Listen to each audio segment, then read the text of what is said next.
amend it with the target. Is correct. And as soon as he does get here, just amend it with the target. And then anyone else joining? Ross is online. The link posted in our planner, that's the one I went to, which is not the same one. So. That's thousands, yep. Are you good with everything? Sure, yeah. Here's Tim. Tim, there's a chair over here. This time, we can move on for approval of the minutes. Tim, have you had a chance to review the minutes? Yeah. From last meeting, yes.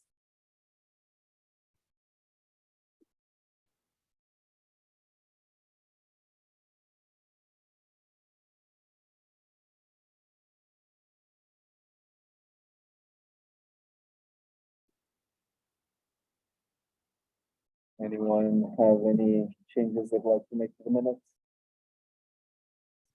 No? We should approve the minutes. Have a second?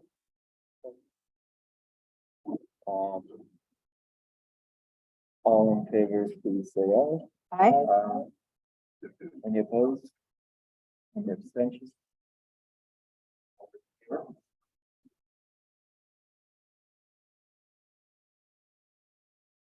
Like down payment assistance. Okay, so we're very fortunate tonight to have with us Ross Feather from Impact Development Fund. Appreciate you joining us. Can you hear me? Yeah, I can hear you all right. Okay, so we have a couple of things to discuss when it comes to down payment assistance. But I wanted to invite Ross to join us, and I really appreciate you joining us in the evening. So that he can talk about why it would be beneficial for us to partner with them, and then we can ask him some questions and we'll have some other conversations later.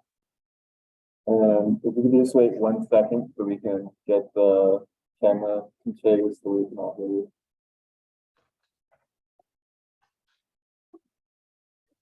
I don't think it's on. So.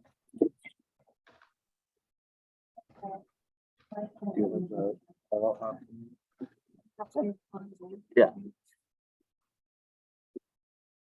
Are you doing minutes or joining them to grab it? Sorry, Jackie, I kind of. Yeah, keep them up. So yep. I have to say, zooming in at that last meeting was really painful. I could tell who made the motion, who seconded it.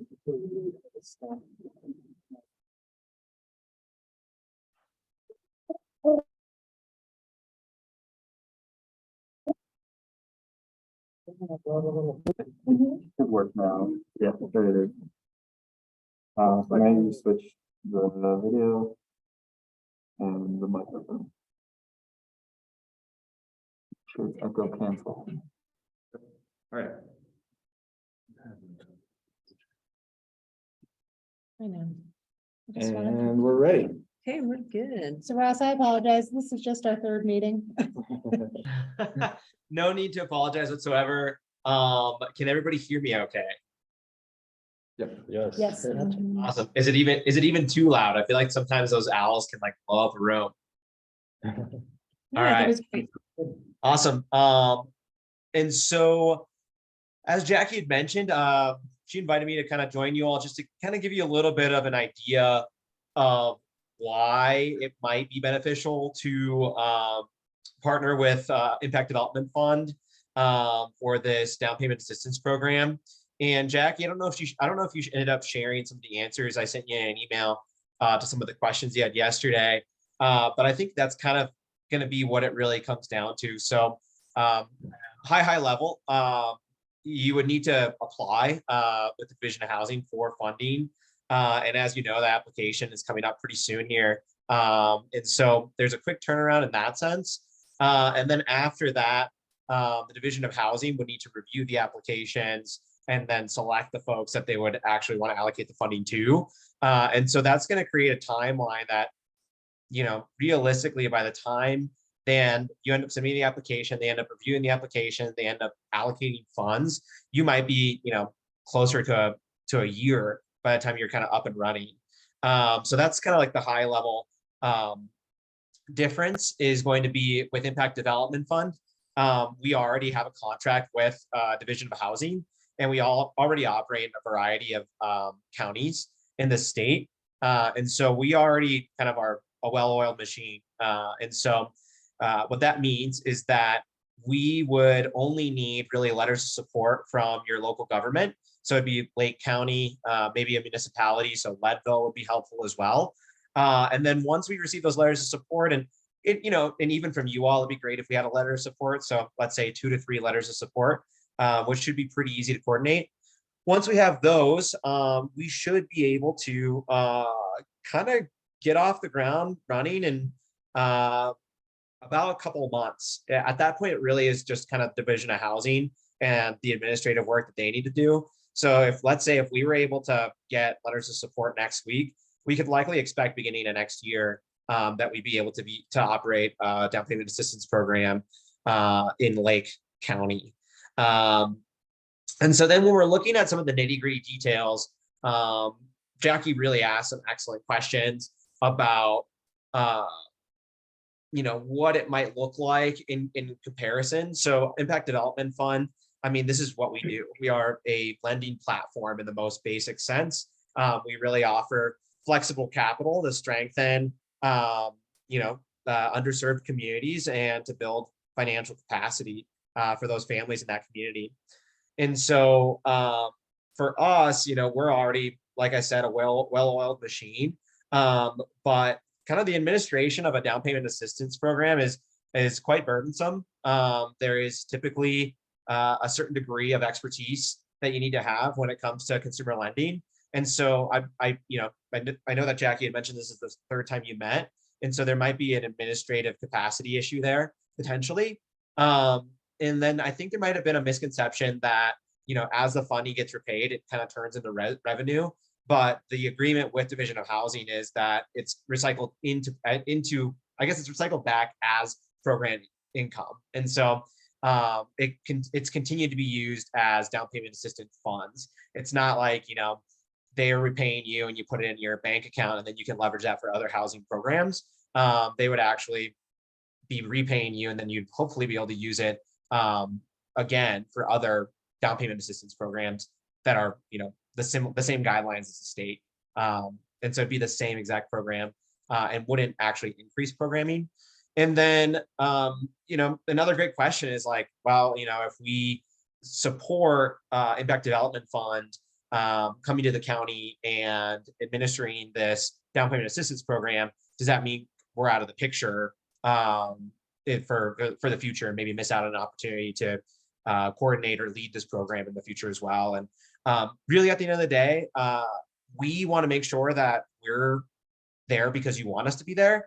And so, what we had mentioned to Jackie is that if a year goes by and you kind of feel like you're in a place where this is something that you would like to administer and where you would like to do that work, we can, get a contract in place that limits us to a year of service. And even for us, it's beneficial because then we get a sense of, even though we're operating in Lake, how many folks really want to participate at the end of the day. And so at the end of the day, I just want to be candid. However you all proceed, we're happy to help in any way. If you're like, we want to do it on our own, we're happy to be thought partners. And if, on the other side of the coin, you say, look, like, this seems like it could be quite the lift for our team in the immediate future, and we want to make sure we get this off the ground, then again, we're happy to partner with you all as well. So I hope that's helpful. Jackie, is there anything that you're kind of hoping I might be able to cover? So can you explain what down payment assistance looks like for a potential borrower and what interest rates might look like, and just so that we understand what the program would be doing for folks that would be applying for it?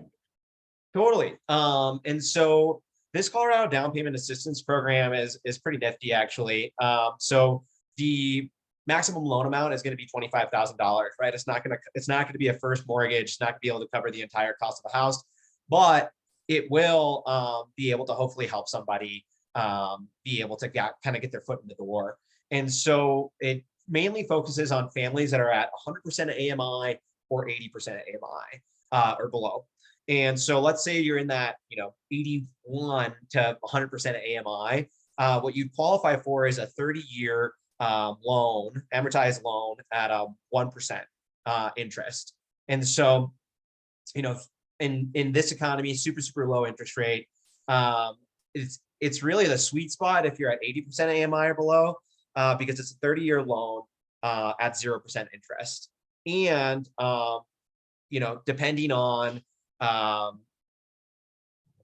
the, I guess, financials of a family that's at 80% or below, they might actually qualify for deferred payment for those 30 years at 0% interest, which means that, at the end of 30 years, they would either, have by then have sold or transferred the house, or potentially they refinance. And so that loan is going to become due as soon as they sell, transfer, or refinance the home. But again, it's either way, it's either going to be a 0% interest loan for those families that are 80% AMI or below, or it's going to be that 1% interest for those that are between that 80 and 100% AMI. So super cheap loans. And another neat aspect of this too is that it can be stacked with other funding. So what we're finding more and more today is that sometimes it's like it's not like you have that magic silver bullet and like one program is the one that's always going to work every single time. So like, let's say that you all end up coming up with another program. Let's say Lake County wants to create another down payment assistance program. And let's say they want to focus on a specific population or workforce or whatever it might be. And they want to be able to say, hey, for every family that wants to purchase a home, that's a local, that's, worked here for a while, we want to be able to give them X amount of dollars, let's say $10,000. That's not going to disqualify them from being able to leverage this program as well. So like, let's say there's a grant that you have, somebody qualifies for a grant, you have a revolving loan, whatever it might be. At the end of the day, we're able to stack these two programs. So it kind of really enhances a family's purchasing power at the end of the day. And helps them again get their foot in the door and get into their first home. Let's see. What am I missing, Jackie? Just one other quick note. There is no maximum price. And so, sometimes these programs, they have a maximum price based on the county that they're in. There's no maximum price for this program, just because it's a statewide program. And so it'd be difficult to say like, the maximum in Dolores County is going to be the same as the maximum in Lake County, right? And so just a quick side note there. Does that make sense? Does anybody have any questions? No maximum home price? Yeah, there's no stated maximum home price. But the 80% to 100% AMI is very limiting. Yes, it is definitely limiting. This is kind of the way that the Division of Housing structured it. It's kind of their guidelines, and it is really focused on those families that are low income. But I totally understand that, in your neck of the woods, maybe needs to be up to 140%, right? Like, I think that's what we see in some of our resort communities. Like, look, like 100% AMI isn't going to cut it. The people that are 120, 140, they're the people that need the help as well. And so again, this isn't a silver bullet by any means, but it's another tool that's available kind of in your toolbox when you're thinking about how you're going to get locals, workforce, into homes. So, and Ross, one of the questions that I had for you that you answered was about the fact that if we decided to partner with you now, and then later we had the capacity and wanted to do this ourselves, and I know that we can only only one group can handle Lake County. It's, I guess, a territorial kind of a thing with DOH. So Right. My understanding is that we would have to be removed from your contract, and we'd have to wait for that contract to expire before we could apply on our own. Yeah, so what we would end up doing is we just remove Lake from our contract with Division of Housing. Yeah, and so we could maybe revisit it in a year if you wanted to. Whatever works for you all, really. Okay. You've answered all of my questions. Do you guys have any questions? So the Regional Housing Authority would be subrecipients, or We- I we haven't would- looked at the app. We would refer folks to the Impact Development Fund to Okay. get down payment assistance. So They there would apply. be an allotted amount to Lake County, or how would we be sure if they're serving multiple counties that Lake County applicants would be served? Yeah, so, oh, go ahead. No, but no, I was gonna say, would you like to answer that, Ross? Yeah, no, and so we have a massive allocation from Division of Housing. It's not really like a zero-sum game, where it's just as like all of the funding is going to be going to one county. Kind of to like Jackie's point earlier, it's not a tool that works for everybody, and so in that sense, it's not something that's actually like going gangbusters. And so I think it's a really good question. That's a question I ask myself often when I'm looking at state programs. I live in a rural county as well. I live in LLCRHA County. And so I don't want to say like the funds will never run out, but I do want to say that I don't think that you're going to be running into that issue where it's going to be all the funds go to one county and they don't end up going to Lake. It's just not the way that the funding's structured. And it's mostly out of curiosity, I believe you, but is there a way to look at other rural counties and funds they've received through you guys? That is something that I can ask about. And if it's all right with you, Jackie, can I just kind of dig into that a little bit further and just see what we have? And then maybe you can share out. Of course.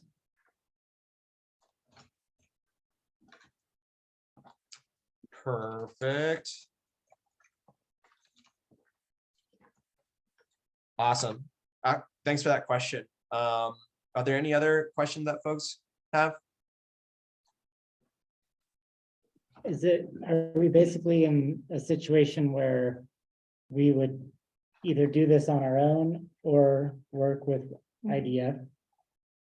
Or- So this is certainly an option, and I guess, Ross, can you speak to what would be the advantages to us? I think the disadvantages are very clear in terms of the administrative lift and the fact that it would take us a while to actually see the funding. Not to mention the fact that we don't know what kind of housing we're having, and it's hard to predict. When I was looking at that application, because we're just getting started, it was very challenging to answer any of the questions. So to me, it makes a lot of sense in a partnership, because we just don't know. But can you, I hate to ask you to, go against your own business, but can you tell us what the disadvantages would be? And if we were to do it on our own, what the advantages would be to us? Yeah, and yeah, no need to, you're not putting me in an awkward position at all. At the end of the day, we're happy to help in whatever way makes sense for you all. And so I think like one of the advantages might be that you get to, I don't know, get into the programming aspect of your kind of newly formed housing authority. And so you kind of add a program or a benefit to the roster. So I think that there's maybe an advantage when it comes to public perception of your organization. So they could say, yeah, like housing authorities doing X, Y, and Z. And oh, by the way, they also administer this program by Division of Housing. So I think that that's definitely something that comes into play. So we could be an entity that gets the funds from DOH and we could administer it ourselves. It's not like we would have to come up.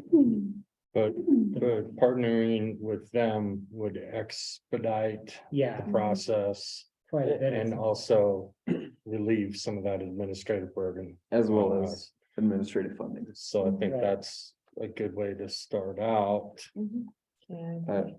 I personally think that the idea of a contract, like a limited contract of we'll revisit this in a year, see where we're standing. Does it make sense for us to continue? It makes a lot of sense too.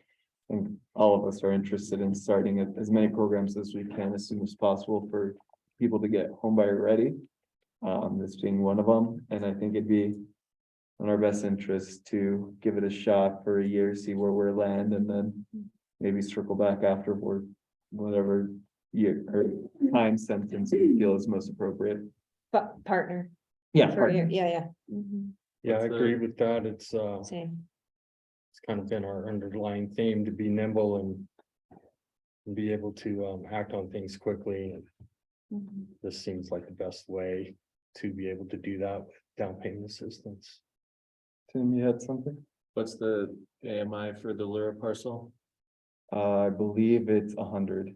Okay. I think that's their goal, right? That's the aim of the Laura parcel, yes. And I think that Reed already has his down payment assistance. I don't know if he's going through Chaffa or what he's doing, but I don't think that that's gonna be something we're gonna have a call for. Yeah, he does have his own down payment assistance program that he would work with anyone who doesn't need it. It's also much lower down payment. Admittedly, it's still, 5,000, I think, so it's still, there's still a necessity, but I think they've managed to figure out a way that works for them.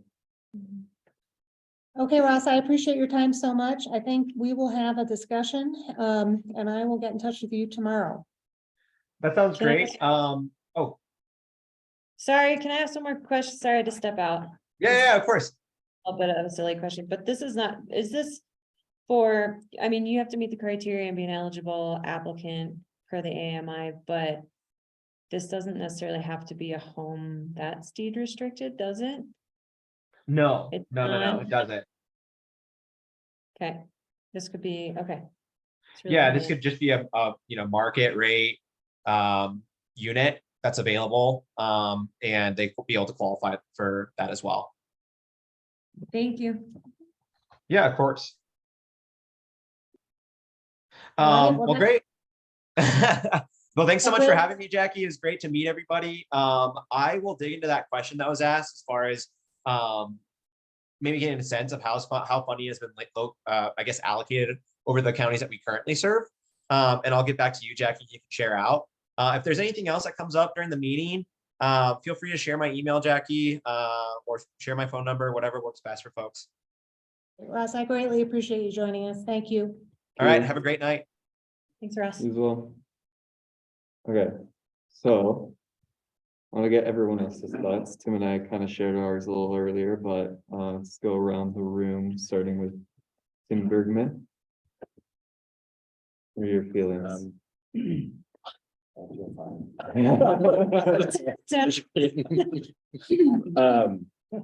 No, I think this is a good step for us, and it's good for the community, and it can help us, and since it can be limited to 1 year is even more helpful, so we can figure out the ropes and of it, and so that Jackie doesn't have to administer this program, which I imagine would consume most of your time.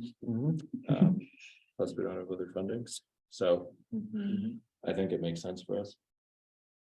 Sarah? Yeah, I agree. I think, from experience and trying to start things and also just staffing turnover or whatnot, I think it's smart. I don't think we need to worry about like touting that we can administer this ourselves. I think it's smart to partner and learn. And I mean, I would imagine we might be partnering for a couple of years, 2 or 3 years. So yeah, I think it would be a great benefit to get resources to the community as soon as possible. I'm also I don't know if anybody asked the question, like, he talked about the money going back, the paying it back goes back into the program, and he was saying your program.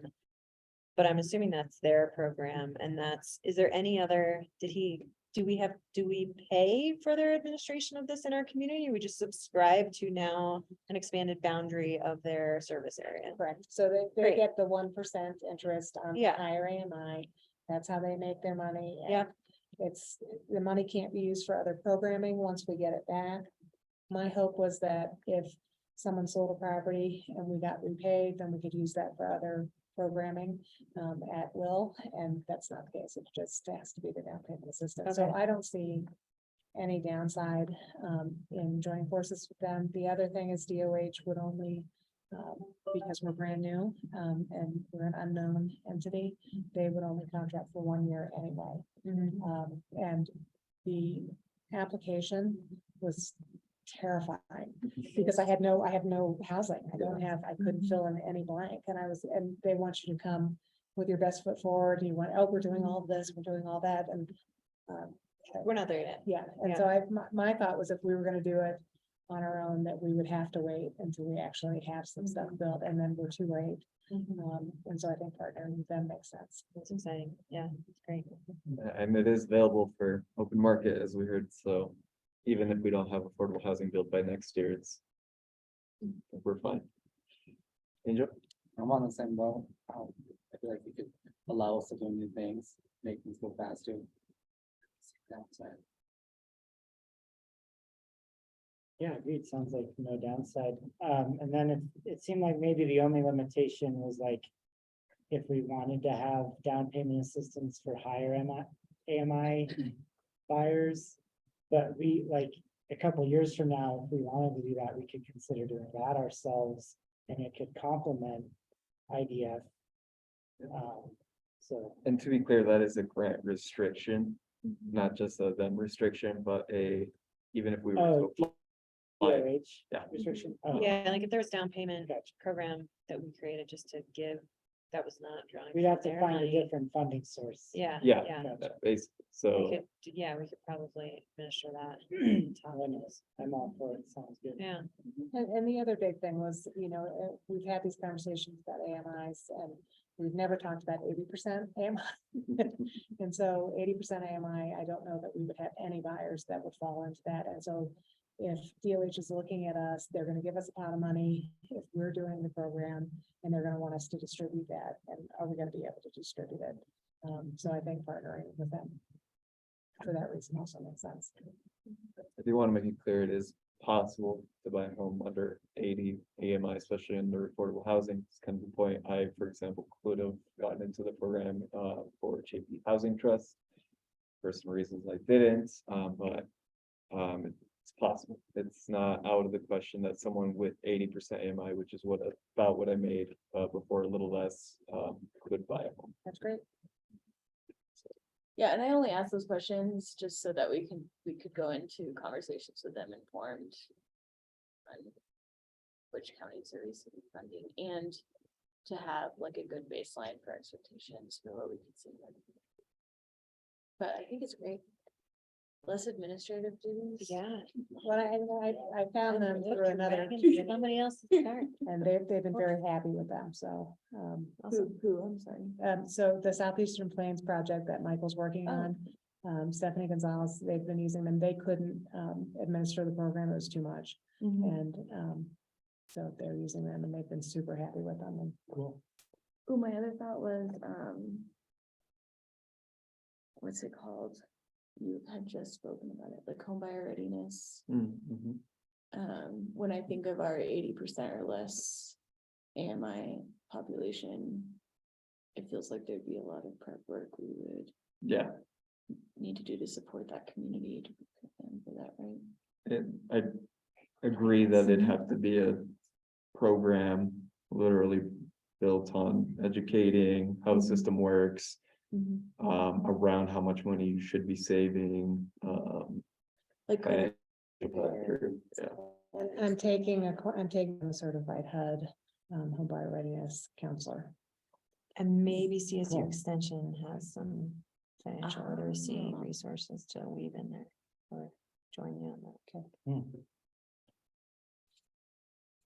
So- Question, but wouldn't deter me from doing that. I'm just wondering, did he mention at all if manufactured housing or mobile home funding was like restricted at all?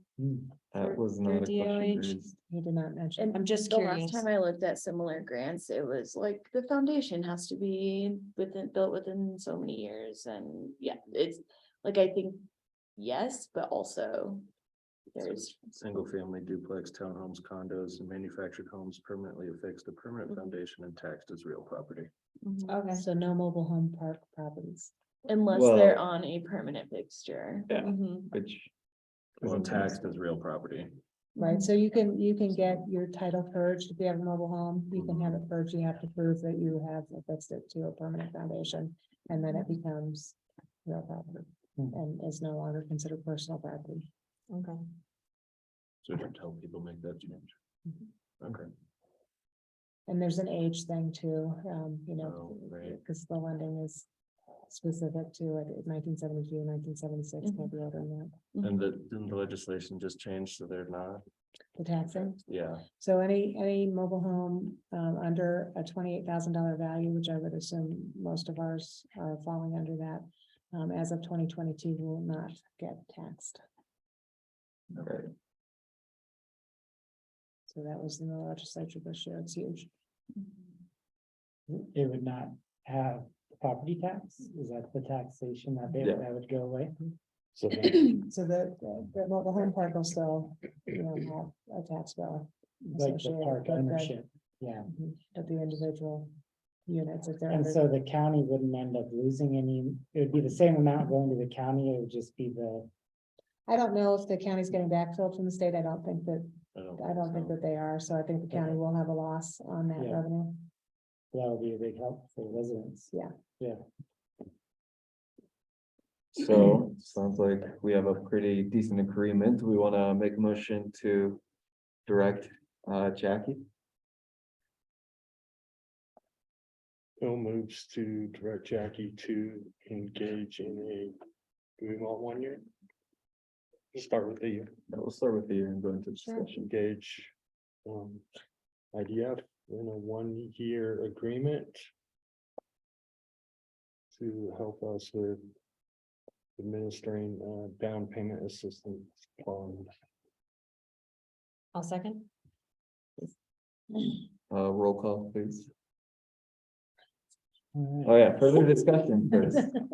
The 1 year came up. I mean, yeah, the 1 year came up. Does anyone have any conflicts? No, if they prefer longer, I think that'd be fine too, but we can discuss that when we see a draft. Cool. Okay, Clara? Wait, do we need a roll call? on this? I figured since it's a big enough choice, I mean, it does, Oh, I don't care how we take votes. yeah. We If can do anybody all has in favor, preference. please say aye. Aye. Aye. Any opposed? Any abstentions? Great, all were in favor. Some, nice, Jackie. I'm very excited about That's that, thank you. awesome. All right, so next up, we got the DOLA incentives grant update. Okay, so we had our pre-application meeting on 10/28. I think it went as well as it could have gone. We're following up with DOLA as they need things. Last night, City Hall had the first reading on the townhome condominium ordinance, and so I sent that to them today. They, What's the town hall condominium? I'll let you guys Sorry. talk about that. Yeah, so essentially, we are changing code language Mhm. to allow townhome, condominium, and multi-home Mhm. dwellings, Like higher density stuff. Yeah. Yeah, essentially wall-to-wall living type stuff to be able to build affordable housing. and in certain zones of the city or all, There was a complete revamp of all the zones with what can be built in what zone. okay. So it's an exhaustive list. It's on our previous agenda that you can find on our website. But I can't remember the specifics, I'm sorry. And I posted the ordinance on the calendar invitation for tonight. That first reading is on there, so you can pull it. Which that's a different thing in itself. Basically, we never had a way to administer that type of. Have an administrative ability Hmm. to allow that type of, those types of structures. So this Cool. new ordinance develops that process. And then in conjunction with the zone changes that we're doing would implement where they can be developed. So those are two separate bills, but both of which you'd look at. And this is a process which Chapin has used in Breckenridge, and he was very familiar with it and very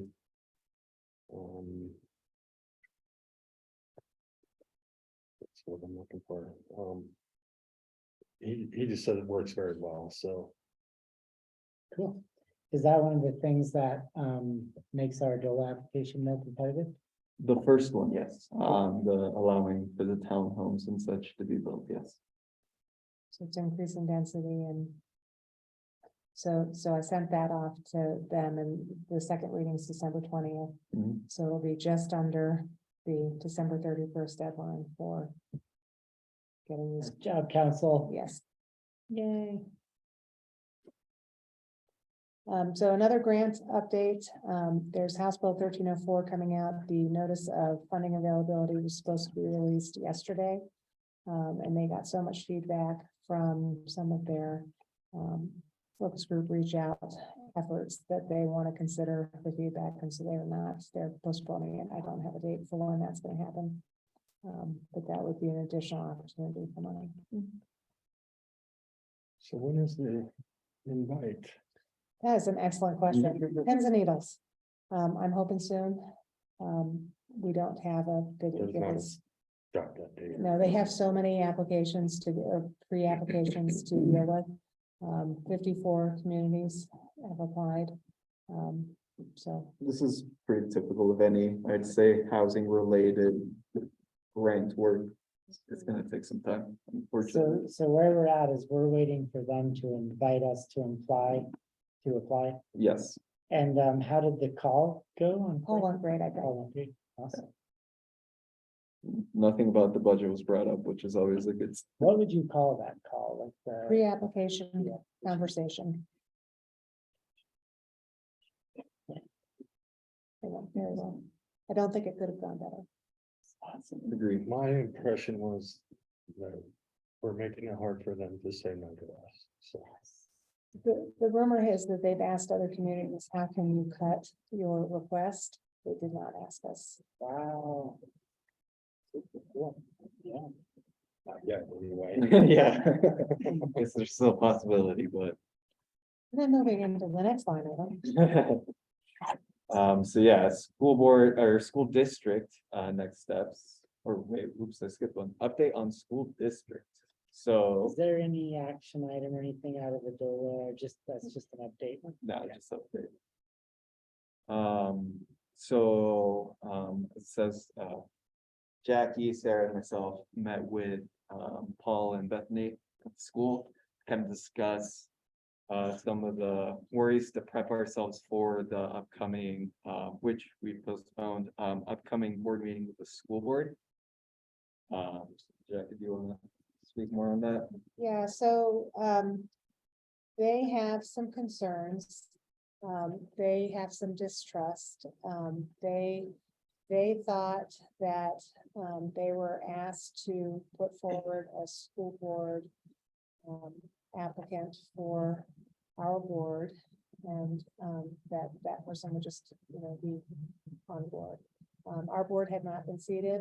I was not a part of those conversations. I don't know how those conversations transpired, but unfortunately, that has bred some distrust. They also, when Jeff, Michael, and I went to the school board previously, something came up about the $5,000 down payment. Rod had mentioned that, and I think he was confusing the LLCRHA parcel discussion. We've never talked about, we are so far away from knowing what a down payment might look like on a house that hasn't even been conceptualized, that we did not discuss that. So they're, I think, having some distrust over that as well. So we need to kind of explain, yes, we validate that you have these feelings. However, that's not the fault of the Regional Housing Authority, which has just been fully seated.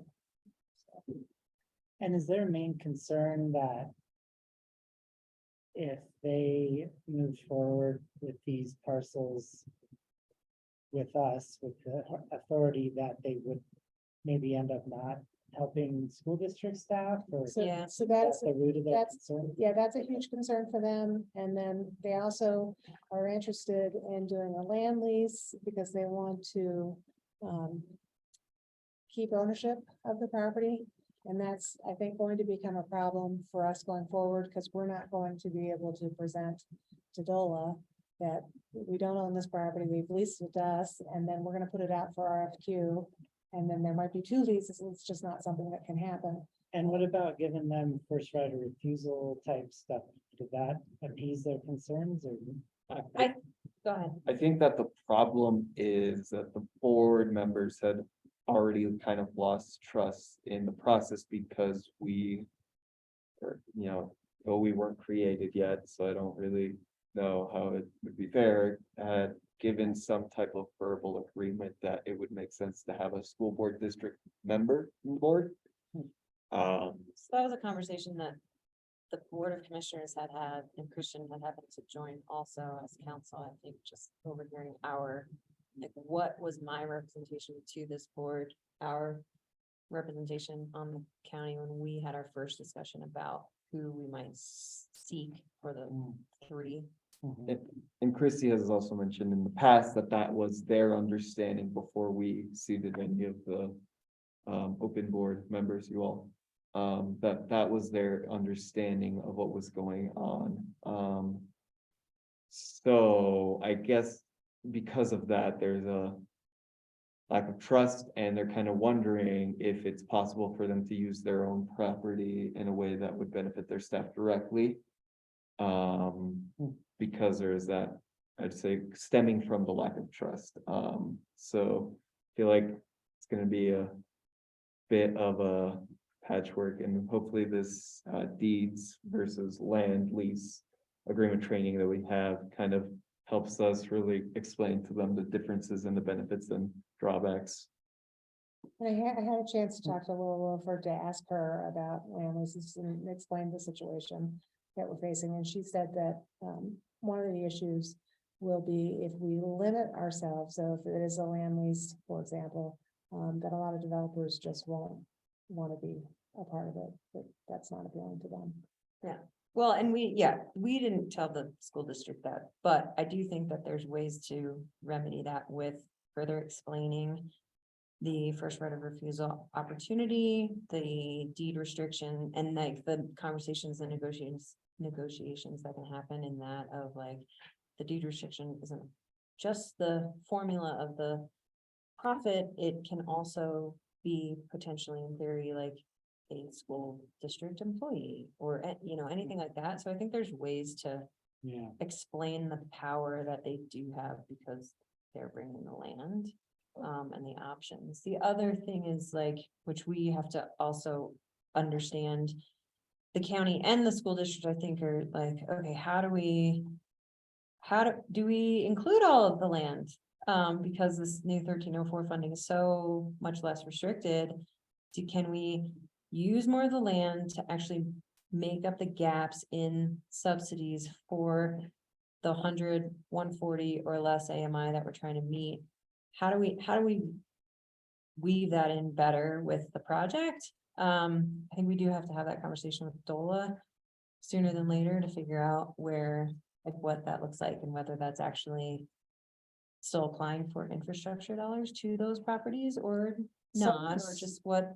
So I talked to Michael about that, and the way he explained it, so the builds can be averaged so that we can still get those 200% AMIs for employers that want that. But then we'll have to be offering some lower AMIs so that it averages to 140. If it averages to 140, then DOLA will commit their full amount. If our project is higher than that, then we will get less money. So it's all contingent upon their definition of 140% being affordable housing. So we can have higher, but if we do that, we're gonna have to average it. So we'll have to have lower to make it come to 140. And something to keep in mind is even if we do aim for 140, the target that we are actually trying to aim for is still 100, as that's gives us more points in the grant application. Mhm. There's still potential for wanting to have that even lower than 140 because it just looks better on the application and is more appealing. Mhm. And two other financial components that need to be expressed to the school board when we go to them is that, and we tried to do that in this last meeting, was the amount of money that we've requested on behalf of that parcel is half of what we've requested. So there's a big, $760,000 of infrastructure, and that's just water and sewer, not including taps. And so they need to understand that if they were to do this on their own, they're gonna have to come up with that money. And And down payment is like there'd be, yeah. And they can't apply for the DOLA grant because only a government a government entity can apply, so the county's applying. Do we feel like there's some relationship building that can take place? Well, we're kind of, I don't know that they're gonna make a decision timely, and we have a deadline. If they do not want to participate, that's fine. We will lower our ask. We're not gonna lower it by a lot because we've decided that we would include maybe some tap fees in there. So instead of it being 1.4 million, almost 1.5 million, maybe it would be closer to 1 million, and that would probably be very attractive to DOLA since That would give us a step closer on the county properties alone. So So, that if it doesn't um, work out, if we ask them and it doesn't work out, then, and the other, It's not a complete deal. it's not a deal breaker. And then the other thing, they have some parcels that will not be affected by the DOLA. The lower triangle is not affected by the bringing in the new infrastructure. And so those parcels could be offered at a higher AMI. I was thinking 12 units for those. And so they could still have that. So there's, I think, I mean, for a very frank conversation, and we have no time, so they're gonna have to act quickly, and if they don't want to participate, we would love to participate with them down the road with something else, but we need to move on. But also, do we need like a letter of intent from the county and the school board for the land? Because we don't actually need the transfer. We do not want the transfer of the land before our application is submitted. So we'll find out more details when we do the application. But yeah, it's gonna have to happen quickly, and they were not, Bethany was like, so how are you gonna transfer the property? And I wasn't understanding that she was thinking about the lease, the 99-year lease. I'm like, we transfer the property with a deed. Well, I think, yeah, I think that we have to talk to the, like, make them understand that there is no value in the land if it's leased. And so then that's not acting as like a subsidy of that, Mhm. anything to subsidize and meet these AMI. I don't think that was And clearly then, understood. no, it's not. And then when we put it, and it's all very complicated. And when we put it out for RFQ for a developer, we might potentially only get folks that want to do land leases, but they can't do it on a second lease. The school district can't lease it to us to lease it to someone else. So we have to have ownership of the property to be able to put out that RFQ. and then eventually give ownership to the owners. If the school district doesn't want to proceed with us, doesn't that undermine the whole DOLA application? Because weren't we applying? We have applied. Yeah. We haven't applied and there's So other we could properties. apply on, we would shift to a different property. Yeah. So there's- so there are three proproperties. The The county, three different study areas? yes, if the county owns, they own East Eighth and East Fourth. half blocks of East Eighth and East Fourth. And so then we would just focus on those two parcels. Is that, I'm looking at is that like studies areas 2 and 3? I don't have it. So it should have Like I'm been, looking at this, So you- yeah, those circles. okay, It's in it's in the invitation. Is that IHOI? That's the DOLA grant? this is the. So DOLA grant all of infill those sites in that are the project. Okay, All of Oh, those three okay. sites, the school district site and then the two county sites, okay, that's the project. okay. They're all, I thought in the last meeting, we had agreed to like focus on one versus all the others or something. Which is why we're focusing on the school district. But if they're It's- out, then we would shift to one No, of the no, other. no, no, no, no. The one is the three infill sites. It's all three parts. It's confusing. Okay. So the one that we are focusing on is East Fourth, East Eighth, and then West Wait, for the school district. so when, there are three. when we did the engineering, Yeah, the first like vetting process, we had 3 sites. We had the Cosmic Properties down on 24. Was it the Climax property? And then these 3 properties were the third So they're, site, they're if counting you as one will. site. Even though This they're, one site, and Okay. so those Very other good 2 business. sites were disqualified, so the and plant, this is the project. so we're left with this stuff around the high school is like what we're talking about. right, and so. And the county property. And the county on East Fourth and East Eighth. Oh, So we disqualified the Climax parcel because the I see. infrastructure price tag was 7 million. Yeah, And then the Cosmic Properties, it wasn't going to, the AMI, the 140% AMI was not going to help his employees. mm, So that was not gonna benefit him. So okay, that left this. So that was the purpose of those charrettes, Okay. was kind of determining through engineering and so forth, what the infrastructure costs. And keep in mind, these infrastructure costs are only water and sewer, do not include tap fees. Tap fees for single family homes are 19,500 for each. A little bit less when they become, shared walls. mhm, But But if we went just to the county properties, we would include some tax fees. We'd still ask for the same amount of money. so there's a a plan little B. bit less, a little bit Yeah. less. Heck yeah, There's a plan B. there's a plan B. If the school district doesn't want to proceed, then those triangle properties would go Does out. not seem wise for them. I to not think it's do that. just their lack of involvement and understanding the whole process. And fear of, just genuine fear of it's not gonna go towards their employees. So hopefully we'll be able to kind of explain that right of first refusals, even if the AMI is limited in some capacity, with some flexibility. They still have the potential to say these units are literally like first tier, just teachers. These specific units are just teachers and school district staff, and then make tiers individually for each of those individual units. Plus, if we actually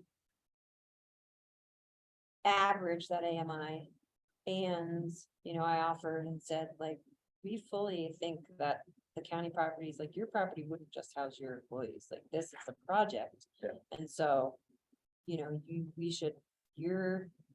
your demands, because you're offering your property, would be applied in theory to the whole project on each site, right? So you're not just, you don't have to house 6 teachers next to Federico Field, next to each other, so I think that was a little bit of a good, like, light bulb that went off on, oh, okay, like, this is really, And then lastly, it's. Just quite frankly, there's no way that they can start their own program anytime soon. And get any development on there without some type of, it's just, Yeah, we already did the work. There's already so much effort put into it that it wouldn't make sense, but. with this down payment assistance prospect too, partnering for that, I think, I don't understand where there was like the aggravation or anger about the down payment necessarily. But Because Michael had said, because it was a thing at that meeting, at the school district meeting, he said, I never said anything about down payment. And Rod's like, yes, it's $5,000, and so it was just a misunderstanding, and I was like, oh, no, I know where he's coming from, because Michael hasn't been in the LLCRHA conversations, and so that wasn't ringing a bell for him. yeah, that's what but that's about. still, I guess my point is like, there needs to be, there needs to be some perhaps level of skin in the game on any level of down payment or financial, like, maybe it's 0, maybe it's, but I don't understand the objection to the idea of it. But I think offering a program will add to the alleviation of like options. so Paul and Bethany were concerned that there would even be a down payment. One of the school board members was. concerned that Yeah, there were gonna be a down payment. The idea basically is, from what I've understood of him, is that a lot of people in these situations, especially with lower AMIs. Struggle with keeping any type of savings, much less enough for a down payment. So the idea is, how the hell are we supposed to get people situated if we can't even Yeah. if they can't even pay the down payment, so I guess that's where like the whole counter down payment idea came from, but if we have a down payment assistance program geared towards 180% AMI people with the interest rates that they're at, and explain that to them that that is the step that we're taking, hopefully that can be alleviated, because, I mean, to be fair, it is obviously a barrier to enter any home. It is, but you also don't want to put people in a No, unhealthy situation. which is way where they worse. Actually pay mortgages. So what are the next steps then? So the next step is we're gonna have so we arranged, and I'm super sad that Willa couldn't meet the 11/9 date, because that would have been really timely and good. So we're not having the deed restriction land lease conversation until the 29th. I, without knowing when Dola's gonna ask us to apply, I mean, that's really gonna be when we're gonna have to do something. So I said that I'd like to have this conversation so we can learn more about it, so she can be the one saying, yeah, that's not gonna work. And it's not us creating more distrust. And so that would mean we would be meeting with them in December, at their, I can't remember the date, 13th or anything. Second, even? It was the second Monday second of Monday, December. Oh, Yeah, so that may be too late. We may have to do something with them sooner. But we don't know until we know from DOLA. The other thing the school district needs to consider is that by the creation of the housing authority, the county and the city have ponied up the match funding. So they have ponied up $300,000 that we're not asking the school district to put anything in. So, I mean, there's a lot of things that we just need to have a conversation with them. They just need to So, know the pros. Do you a little. continue Yeah. communicating with Paul and Bethany, or do you think you I- go to the whole board? It's definitely a board thing. It's a board decision ultimately, Yeah. and I Seems think no matter how much Bethany or Paul would have wanted to support it, I don't think it helped to have them champion it as much as it helped to have just us have that conversation Yeah. with them. I'm gonna try to reach out to Rod too, and like Was Rod the one with the most concerns? Yeah, he was also the one who applied for our seat, so. Oh, All right, any more discussion on school district? Right, moving along, action item, action on legal matters. Okay, so everybody has a computer, that's so exciting. So in the, on the calendar invitation, you will find the latest, employee lease agreement, which is, stating that I am a county employee, so I can keep benefits and so forth. And so the Regional Housing Authority doesn't have to have all the systems in place that an employer does, like, HR and all those things. So I'm being leased to the Regional Housing Authority. There was an IGA created between the city and the county funding my position. So this isn't addressing that. This is just kind of establishing that, as we have employees, there will be, at this time, county employees working for the Regional Housing Authority. And once the Housing Authority, starts to have, money coming in, the Housing Authority will reimburse the county and the city and the And what's the document called? employee lease agreement, so it should be Lending. we're Lending. you. lending, leasing. I'm not a car. So anyway, so this is the last version. This has been a collaborative effort between the Regional Housing Authority's attorney and Chris Floyd. And they are in agreement that this is okay. So if you guys are comfortable with that, then this would be a motion item to get executed. And then I guess, I don't know how it works with the, Sorry, on section 2 obligations, the RHA, there needs to be a change there and change in the timeline. Since what funds your position is the county and the city, so we just need to reflect that in 2. So we can approve tonight upon final legal review. okay. And then from there, the city and the county need to reevaluate their agreement for funding this position. So we would pass as is, and then the city and county would pass as final legal review. Yeah, pass pending final legal review to change section 2A. And we can just update that language, but just so city council knows, right? So like all of the IGAs, are coming due, so I think it's.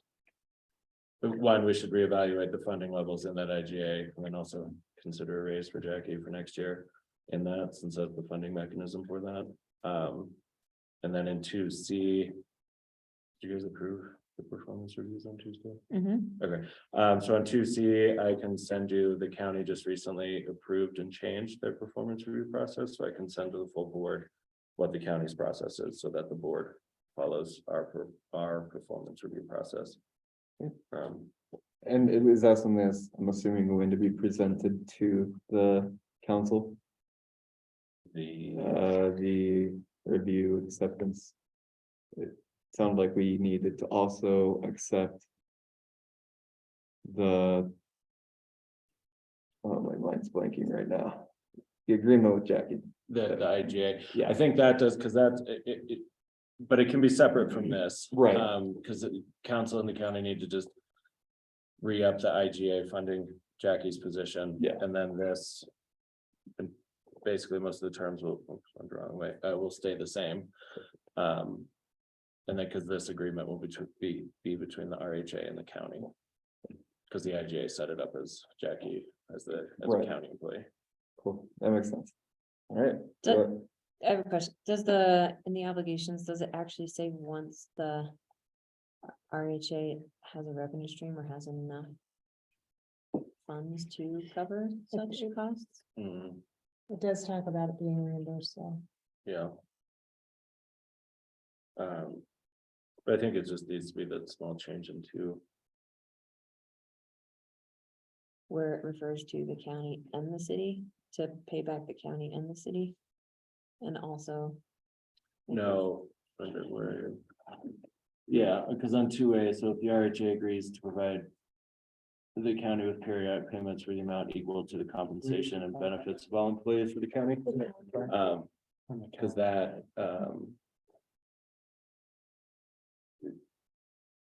the city and the county are funding that position, not the RHA, so we don't need to obligate the RHA to pay anything to the county. Yeah, until we have a funding stream to cover Jackie's salary, if that makes sense. So like. Yeah, but is that actually spelled out here? No, Until the that- RHA. That's what you So- wanna change? yes, Okay. yes. That's what we need. So that would be Okay, I'm sorry. the legal pending final review. Okay, at that nuance, and also should we say the county and the city? Or is that the agreement No, between the 'cause- county and the city? That's, the that's. Yeah. Because the Okay, IGA is already. Okay, I'm sorry. Yeah. Thank you. No, you're Got good, it. you're good. A little bit complicated. There's nothing about any of this that's easy. All right. Okay. Cool. Does anyone want to make the motion? I'll move to approve the Leadville Lake County Regional Housing Authority Employee Lending Agreement pending final legal review to specifically to section 2A And B. and B. I thought it was C. Just say section 2. Section 2. Section 2. So pending final legal review of section 2 or just, Specifically of. section- Final legal review, yeah, and specifically on section 2. Do I have a second? Second. Right, all in favor, please say aye. Aye. Aye. Any against? Any abstentions? Great, all in favor. All right, Seems like we skipped bylaws. So bylaws we're skipping because I had sent some revisions to the attorney. And we didn't get them back. I was very optimistic that we would have them back, but I was wrong. So we're skipping that. Table the bylaws. got this, is still. Bylaws table. bylaws table. Due to what? Attorney We didn't get, revision.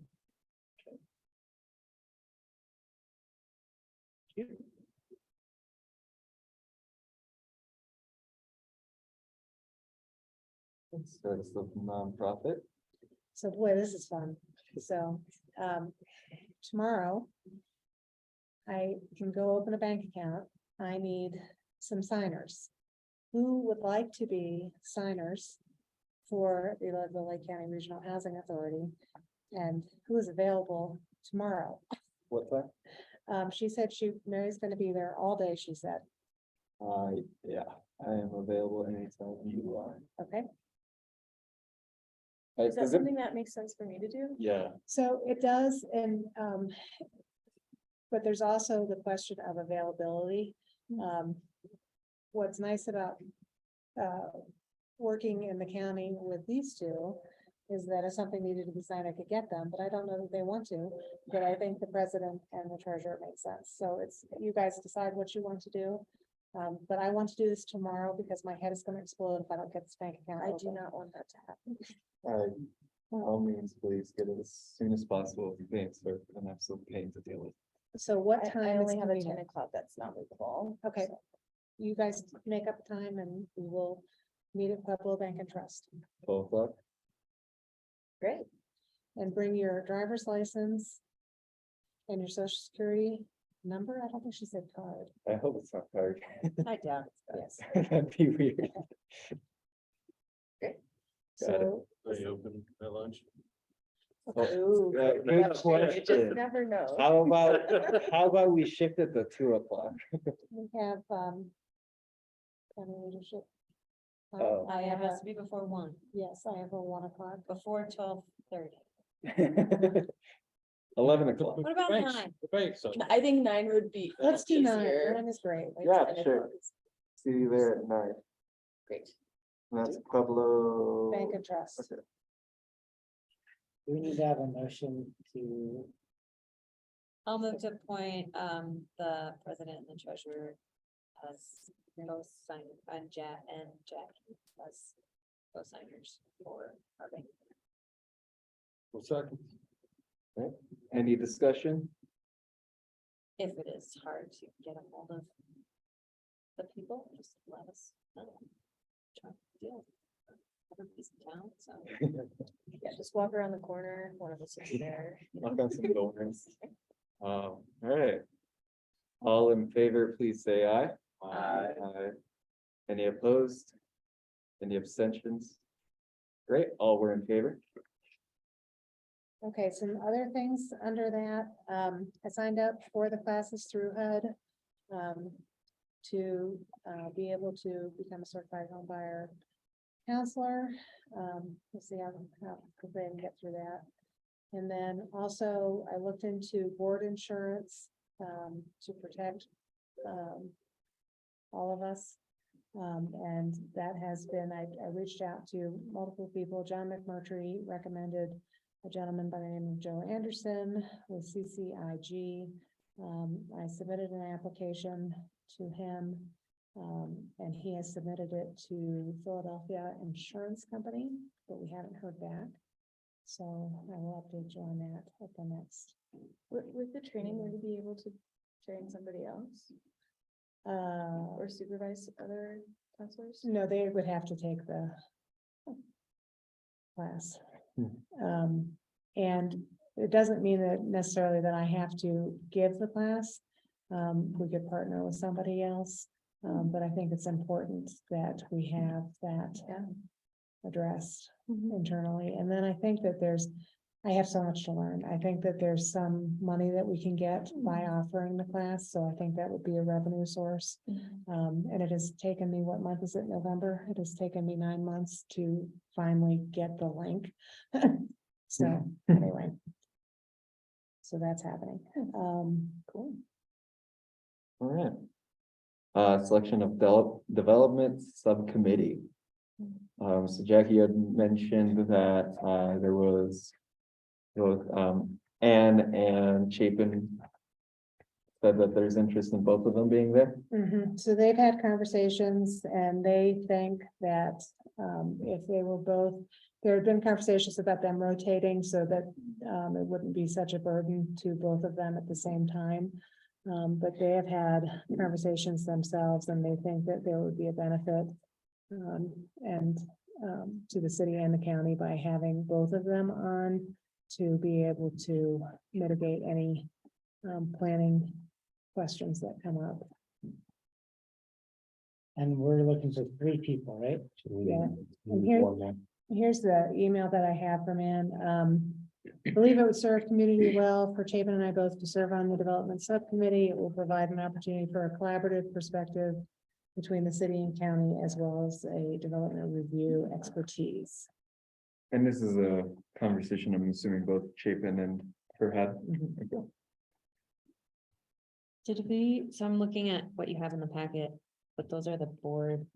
Those are for the board. Did you get any development? We got Michael Leahy was the only Saw that add addition. new addition. Okay, And we can continue, we don't have anything, we're not developing anything, so if you want to continue.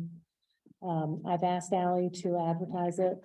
And I don't know that it has been, but she was gonna put it on the paper and. okay. And I know Christie was going to read or try to reach out to some people. Was she able to do that? I don't know if she was, but I haven't gotten any more. You asked Greg Teeter. right? And he was very firm that he was not interested. And I also asked, Janelle. Okay, from BOR. And she is not interested. And I did talk to Jane. She could not do it. Did not know the capacity on the sanitation board. And I talked to another gentleman who is an expertise in transportation, and he was not interested. Well, I guess we can start with, I think we got our developers, well, not from the company portion, but at the very least from a policy standpoint, figured out, right? I mean, at least Dan and speaking for, Chapin would know how to navigate the development process. at the very least from the legal standpoint of it, yes. And Chapin, from what I understand, has had a lot of experience in dealing with zoning laws and such related to housing and would have a good understanding of how that process looks like. I'm not sure about Anne. I'd imagine it's a fairly comparable resume as well. So that's who we have on board now. And I'm not sure if there's a specific area that we want to target as a group. So like Michael Leahy seemed to have specific experience in fundraising and. So, and I had a conversation with him. My concern with him is that he might have to be recused because it might be his development that's coming forward and so there might be a conflict of interest perhaps on some aspects. And we did have that conversation and he would like to be involved, and if he's not chosen for this, I think that he would be maybe very helpful in helping us when we get to the development stage in terms of figuring out the capital stacking. But Can we, I was saying, we have Anne ask like the Board of Review, has she asked the Board of Review if anybody's interested? We're having both Chapin and ask the construction community. So I would rather prefer someone who's actually built a house.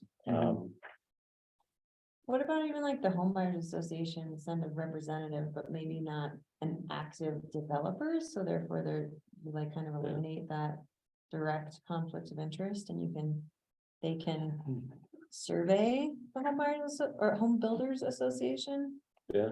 without being like a direct, and also I just would say maybe, do we think, I mean, we want to use the development committee to help us get, we don't necessarily need, like, this group, at least in my mind, the housing authority gets the community input, like, we need professional expertise on the development committee.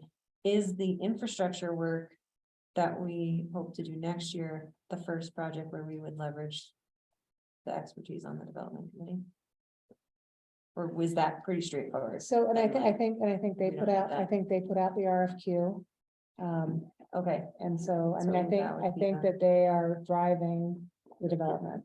okay. Make the recommendations. to the So, board. so it's very important that they are knowledgeable and Yeah, experienced in building. And seated. So would it be do we want to see at least Ann and Chapin for the purpose of submitting the DOLA application and say that we are actively seeking? I guess that would be like, let's continue to actively seek. Yeah, I think that would be fine if you're comfortable with that. I think that would be fine. Okay. I think that makes sense. Does that sound good? Well, I think Chapin and Ann are no brainers. Yeah. I'm very excited that they both have a, since everybody else. will Makes be it now. easy. well, you want to follow up with Ben at CMC since they'll be starting the construction? Certificate or with degree, I don't know if you're a professor or somebody there. Another option to ask. And how do we follow up with the home builders? As I don't know anything about that.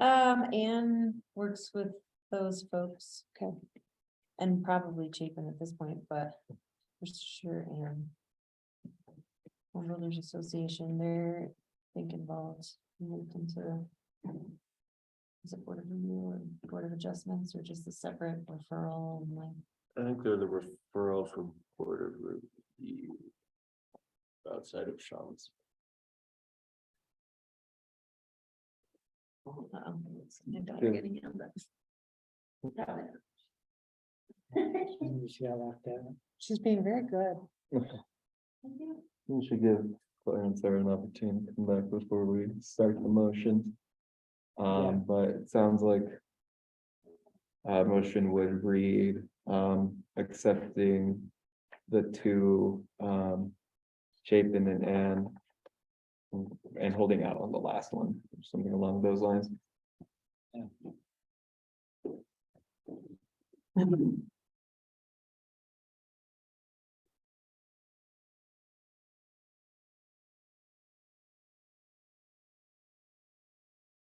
Great. Any more questions before we get moving? Do I have a motion? Yeah, go ahead. All right. I move to appoint Ian Schneider and Chapin with Chance to the Development Subcommittee. And wait until we have a qualified third applicant. Or to choose from, third applicant pool. Second. All right. We'll do a roll call for this one. Okay. Claire? That's the appropriate responses. Yes or no? Yes, no, or abstain, but if you were to abstain, you would have had to. Let her to begin. Yes. Tim? Yes. Yes. Jackie can't vote. Christian, Yes. Tim Hill, Yes. and Angel. Yes.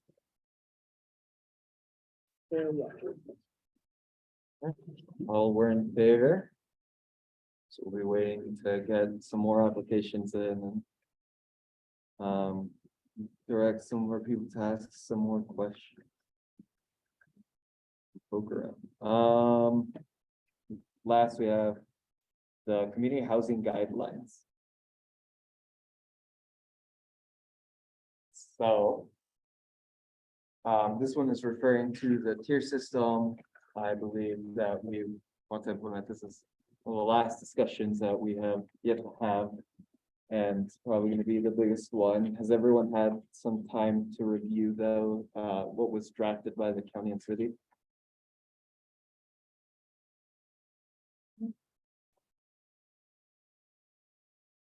All right, get to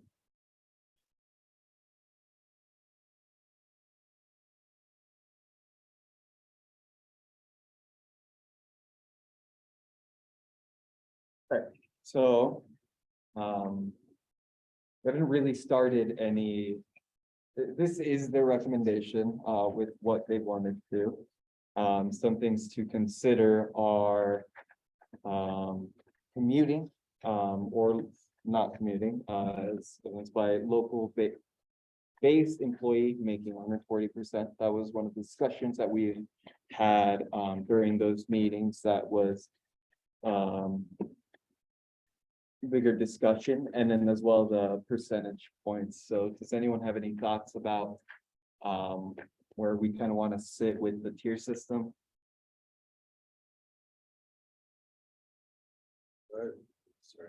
Uh, Page 12. Could we do like a 5-minute break? I need to use the restroom, but I don't want to miss anything. Sure.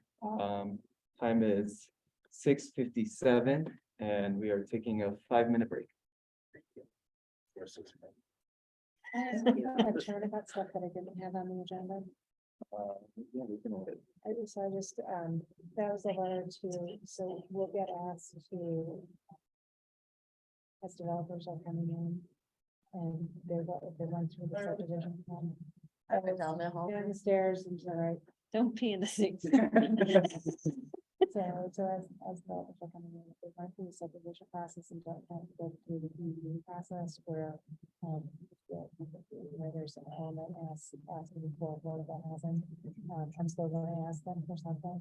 And so this is the first letter I would like to input from everybody. I put this on the calendar. Right? But I would like input as if there's anything else that you guys would like. Stated in a generic letter as developers are doing the process. This versa. That would be the easier one.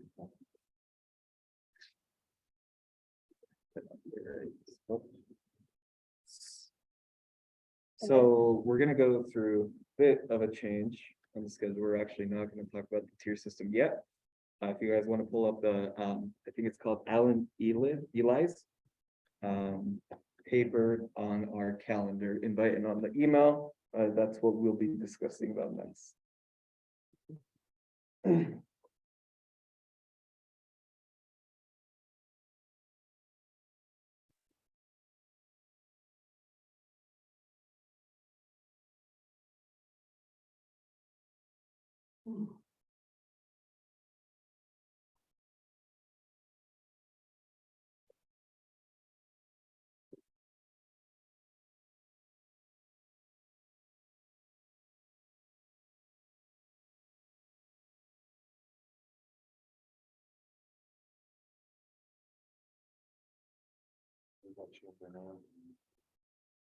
Oh, what? So we're gonna change your name.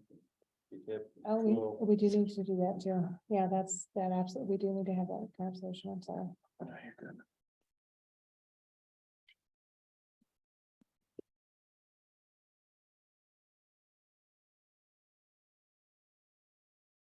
Your name and stuff, and I've got some whiskey in I know. there. Anybody bring whiskey? We'll add it to the list for snacks. Effort, yeah.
And we will be talking about a DBA. And then. This So we're goes, not talking about housing guidelines. no, not, yeah, so now this goes back, the time is 7:02 and we may resume. Thank you. So Jack, do you want to present this letter? Yeah, so we will get asked, as developers are coming into the community wanting to build, if they're going through the subdivision process, they don't necessarily have to have an affordable housing component. It would be lovely if they did, and I would like to ask them for that regardless. And so this was for the Alan Elias build in Twin Lakes. His project is not conducive to affordable housing because it's just not walkable. And I mean, the location is the town of Twin Lakes. It's just not a good, but I would love to take his money.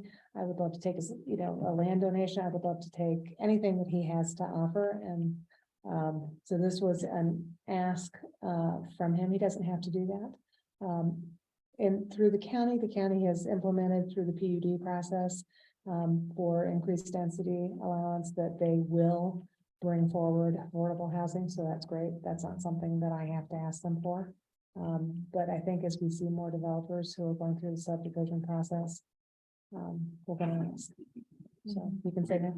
Will you describe that key difference between PUD and subdivision? Yeah, so the subdivision process is a use allowed by right, so they can do a subdivision so that we don't have to, and I can't, well, you can probably speak better to this than I can, but that's my understanding is that a subdivision, they're allowed to do it, and so there's no special variances or anything, there's no conditional use process or anything that they have to go through. Basically, if someone buys a big old piece of land and wants to make a subdivision, that's a use by right. If it's, Okay. There, you have to have a certain amount of property and then your divided parcels have to be a certain size. And it Okay. varies between, this is where I can't, like 3 acres to 5 acres to 10 acres, Gotcha. but then there's all these things about water access and everything that makes it a viable project. Mhm. So for Alan's purposes, there's nothing that triggers then like a conditional use permit. You just have to go Mhm. through that subdivision process. And if anyone had to go through a conditional use permit, which on a bigger subdivision would likely be a planned unit development because you're probably asking for a different density than what is currently zoned in the area Hmm. or a mixed use. The planned unit development then kind of has even more expectations, although the conditional use permitting, CUP, or the PUD are really kind of the same and give the planning commission and the board of commissioners or council the ability to add conditions through that process, which are supposed to reflect your comprehensive plan, but really can, I mean, they can also mitigate other impacts and issues that are brought up or caused by you can argue are caused by the application. So the letter is to him and I think it's fine. so I would love your input on it. I would like to standardize this. I don't want to create it every time we have, you know, something. But I would like to have whatever inputs you want with this. This letter's already gone out, so we don't need to, we don't have a time sensitivity to this. But if Did there's you anything talk else. to him at all or anything first, or is this? I've, just sort of- so we have had a conversation, in one of the preliminary meetings, where I did say I wanted all the things, and then I met with Melissa Kendrick, who is his liaison, and I expressed that to her as well. I don't know where we are on this, I don't know. Mhm. This is is it fair to say, let's not think about this application specifically? but the This is just a letter, 'cause I general, think- right, this is just a general And letter. this, I mean, this is just a really Instead of having to interesting. come to you unique guys every, Scenario with yeah. this particular applicant.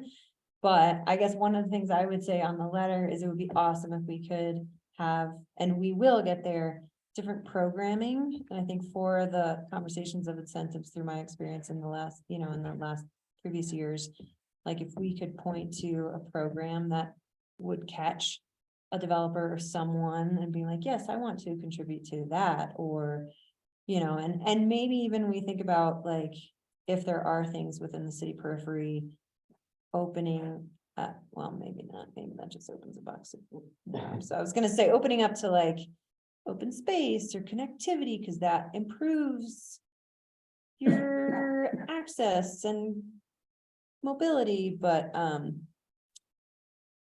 I would love to add that into the letter and or of course, part of the conversation once we get that, and maybe if we have that down payment assistance too. I don't know, can you contribute to that? So we could have a Separate fund for that, from- and that could be one of our programs. Yeah. Contribute to down payment assistance, and then we can administer that. Are there things that we can make up right now that are our goals to create, to include in a letter? There are things that exist as well that we could start with and then integrate that, because I think. They're gonna say, show me the money, and. I don't know, like. I guess at least in my experience talking to developers about affordable housing and things like that, it's a hard sell if. They're not aware of. What incentive options there are from the beginning, it can be easy for them to say no and not. We have further interest. But just for context as well, just so everyone knows, I mean, over this summer. We have. Over like 700 proposed units for the county coming in the next 3 years, 5 years, 3 years. So the timeline the developers are on, some will go through the subdivision process, so they owe nothing to the community. The board was able to make that change through the PUD process, but if we do. But anything from the people who are gonna build here, this is the best way to ask. So I think that to start would be the development fund.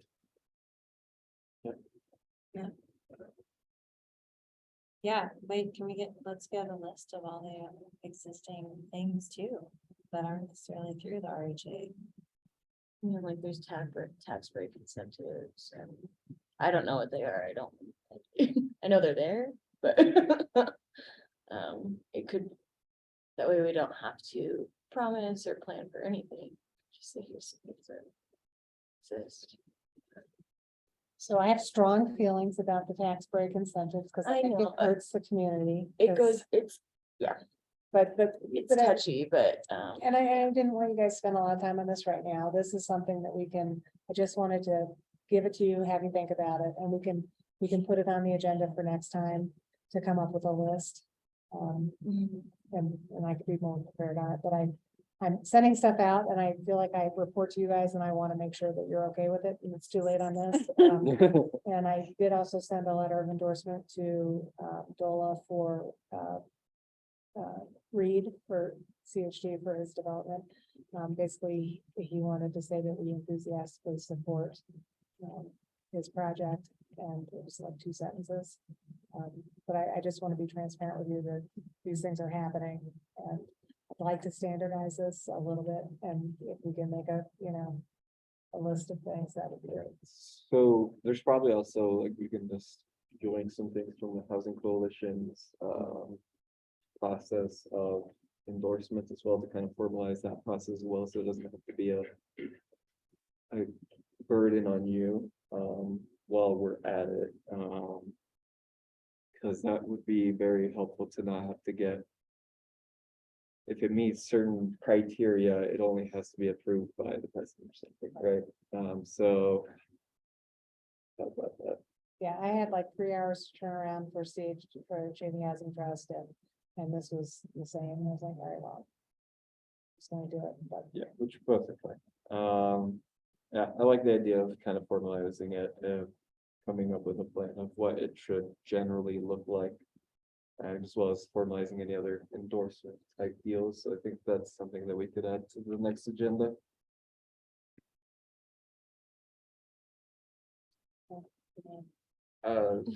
We can call it action item.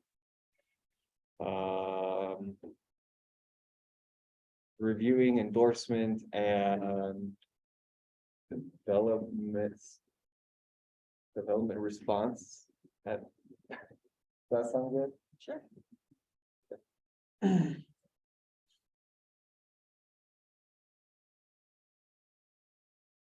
All right, next item on the list, the name. Tim, I just, housing at 10-2, housing 10,200, whatever, I don't know, short, simple. I have no suggestion. So Cisco, it's been discussed that our name is horrible, it's too long, it's cumbersome, it doesn't fit on Oh, I anything. know, I wrote the typo like 10 times. So we'd like to do a DBA and we probably need to decide that tonight so that we can have that as part Okay. of tomorrow's banking session. I'm for the idea. Okay, Mhm. does not hurt my feelings. Oh, I like that idea. I told you I need whiskey for that. I think that's great. I like that. 10,200. That was the title of your speech that you gave at the planning conference, so. Wow, easily Ode to recognizable. Right? Read Yeah, all right, that's- it up, housing at 10,000.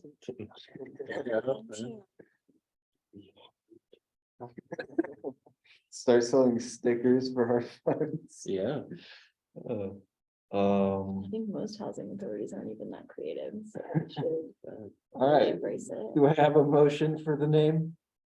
I don't love the at. I like housing 10-2. For 10-2 housing, 10-2 housing. Tend to housing, We don't need that ad in there. tend to housing, that's fine. tend to housing. 10-2 housing sounds. That sounds like developer name for like little like townhomes or something, like little tiny homes. Mhm. I like housing at 10. You like the at? Yeah, I don't have a problem with the app. it's very dark out, nobody 10 cares. dash 2, I'm an English major, so it's like. So are we doing 10-2 or like 10 T W O? 10,200. 10,200, so it's actually housing at 10,200. Correct. Yeah, And then we That's also just say a mouthful. housing at 10-2. That's a mouthful. that's the way we'll say it, is housing at 10-2. We'll shorten it. Yeah, Yeah, Okay. the written There you go. name will make sense if you're reading it, but the said out loud. What do you think, name Jack? fits well. I don't know, but whatever it is, I better write it down so I get it right when I'm doing it tonight on the state website. Use it in a sentence, somebody. We at housing 10-2. You're at Like, to thousand. build Take the ad out when you said Took the it. ad out. Sure. we can take the ad out. Well, so that was the name of the projected one when it was gonna be the Leadville Housing Mount Authority was Massive. gonna become, so I think that would, Really confused. that would hurt a lot of feelings. There would be. Okay. I'm a proud board member of the housing at 10-2 board, The housing authority. I honestly kind of agree with you, taking out the at and conversational. It's just a little. I mean, housing 10-2 would make it more like a active and. Actively be housing. Housing. The 10-2. Housing 10,200 people. All right, do I have a motion for the name? I don't wanna hear any of you saying you don't like the name after this is. Well, then you better talk. Yeah, people ahead of us might be a little like, why? was this? You might have to explain it just as much as you would have to just say Leadville Lake Okay, County Regional Regional Housing Housing Authority. Yeah, that's true. Implicit in the name. Can we do Something with an easy acronym like LLRHA? Can we just do like Cloud City or LLCRHA? like Cloud County Housing? That's the City housing, housing? that's city housing. No, Cloud County Housing. My real estate company's Cloud City Realty, I like that.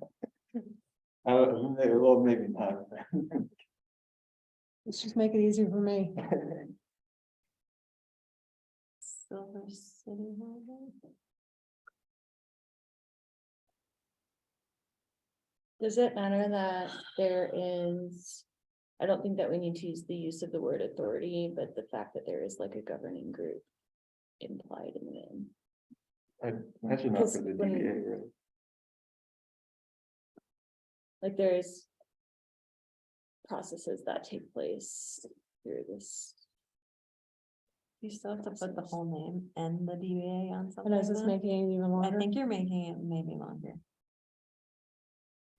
So You can use your DBA. You don't have to use the whole. Okay. there might be some. I mean, in some documents, sure, but Is it too confusing having the DBA? Is it too late? I don't, Yeah, I was all in favor. I just wanted a cool name. Housing it. What are the goals with the name? Is it like, are we talking branding so that like external communications people can more easily sort of identify I us? think who that we are? plays into, but it was just to make it simpler. Yeah, Yeah. because I mean, for example, right now I say it's the Regional Housing Authority. Yeah, That's Right. kind of, right. It probably only matters to us. yes. RHA, the RHA, yeah. I mean, I'm not stuck on having a DBA if we can't figure out an appropriate one. Yeah, Now's your chance. Tomorrow it's all over. Yeah, tomorrow we sign it. Because of the bank account thing, okay. Or, we could use. What would the acronym be? Just something housing authority instead of, like, we could use one of these fun descriptors of our area, but then just add housing authority instead of So we're like, Leadville Lake County Arkansas Regional. Housing Authority, it would be. AHA. I was trying to think of. Alrighty. So, I mean, but that's a little, there's a whole state called Arkansas. Waters Arkansas Housing Valley. Authority is, Arkansas Valley Housing Housing Authority. Authority, but that is a. Yeah, tongue But twister. that's not how far. that's more fun. Arkansas- Yeah, Uh-huh, Yeah, Do you like that? Jackie likes it. What is it? Arkansas Headwaters Housing Authority. Uh-huh. Uh-huh. Okay, but We're making the name just. then we could be confused with the Arkansas Headwaters Recreation Area, which is Oh, yeah. AHRA. The ARA. Probably should have led with this, sorry. Arkansas Headwaters Housing Authority. I mean, I'm fine with that. Does that resonate with people? Probably not. the people it does, it hits hard, but.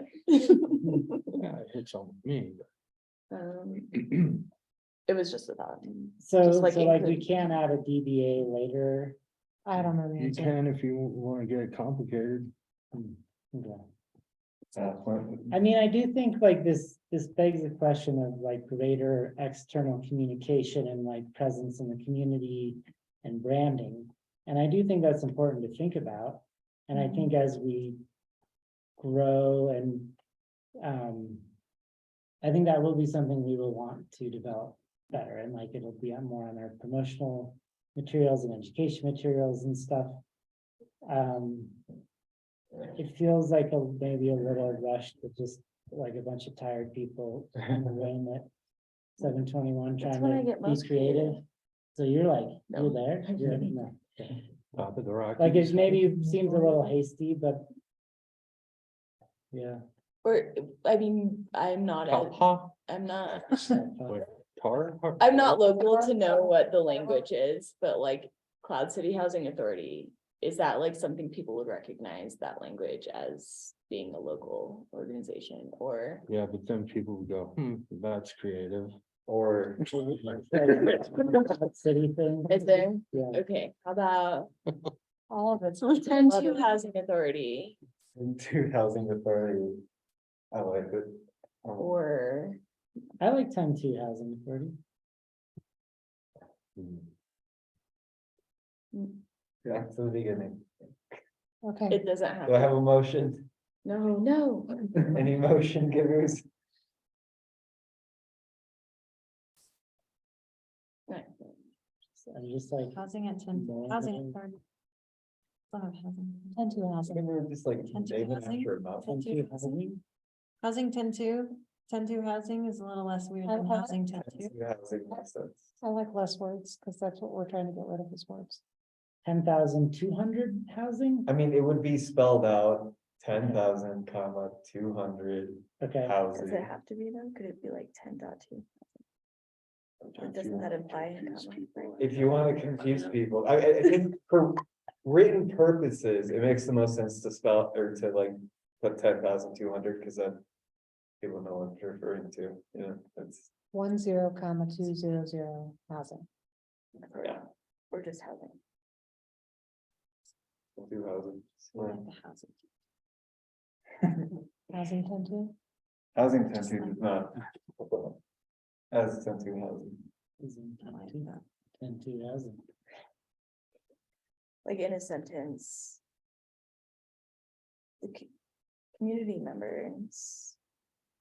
The 10-2 housing consists of members of the computer, or like, I'm gonna submit my voucher application to the housing 10-2.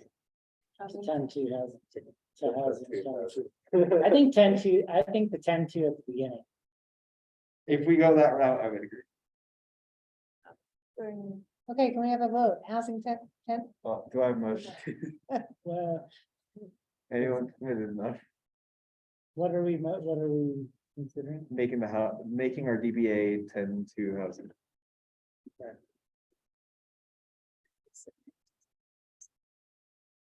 Joint 10,200 or? Housing at I- 10,200 I feet. think, when I'm typing it and looking at it, if I type 10, like the number 10,200 housing. Like, that's a mouthful, and I don't think helps our case of like shortening our name. But if we actually like typed. Like TENTWO, like 10-2 housing, that shortens it a lot. Cause like maybe, yeah, when we're talking, we'll say 10-2 housing, but someone else is gonna be like, okay, I need to submit my application to 10,200 housing. I think the number gets in, I think the number's hard. Yeah, I think the numbers are,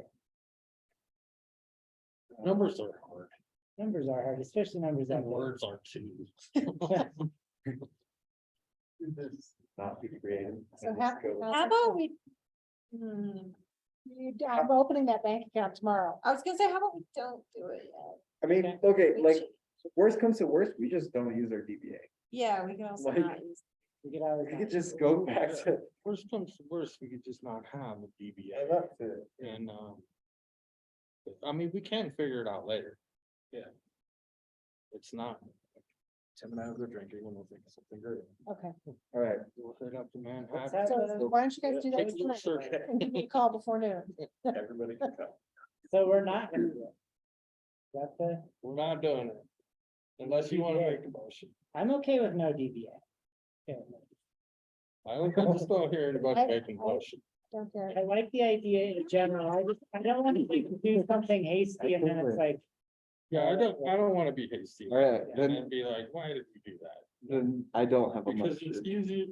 easier to do it later than to undo it. yeah, and it could go along with a greater sort of branding vision. All right, we are already at 7:30, another Yeah. our adjourned time, and we haven't discussed the last item, which is the tiered system. So.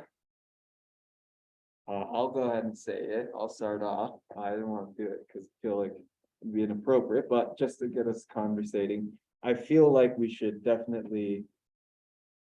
Change the tier system.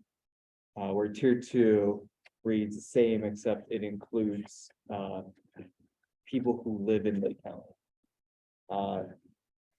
That means anyone who commutes for work.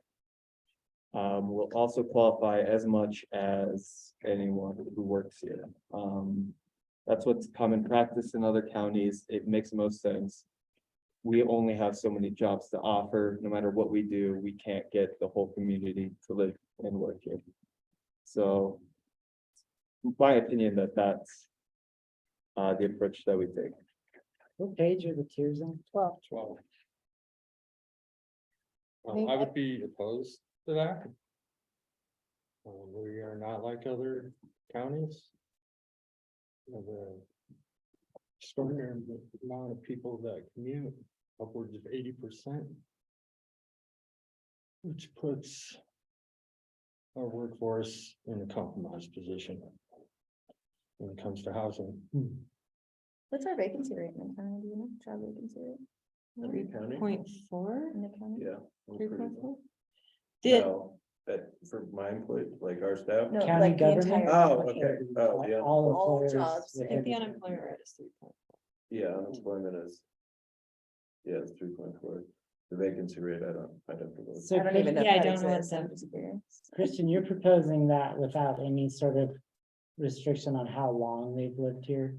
I think that the idea would be to restrict it for a year. After living or working here for a year. It goes the same. I wouldn't want to offer someone who just started working here. The other day, a spot above someone who's lived here their whole life. It just doesn't seem quite fair to me.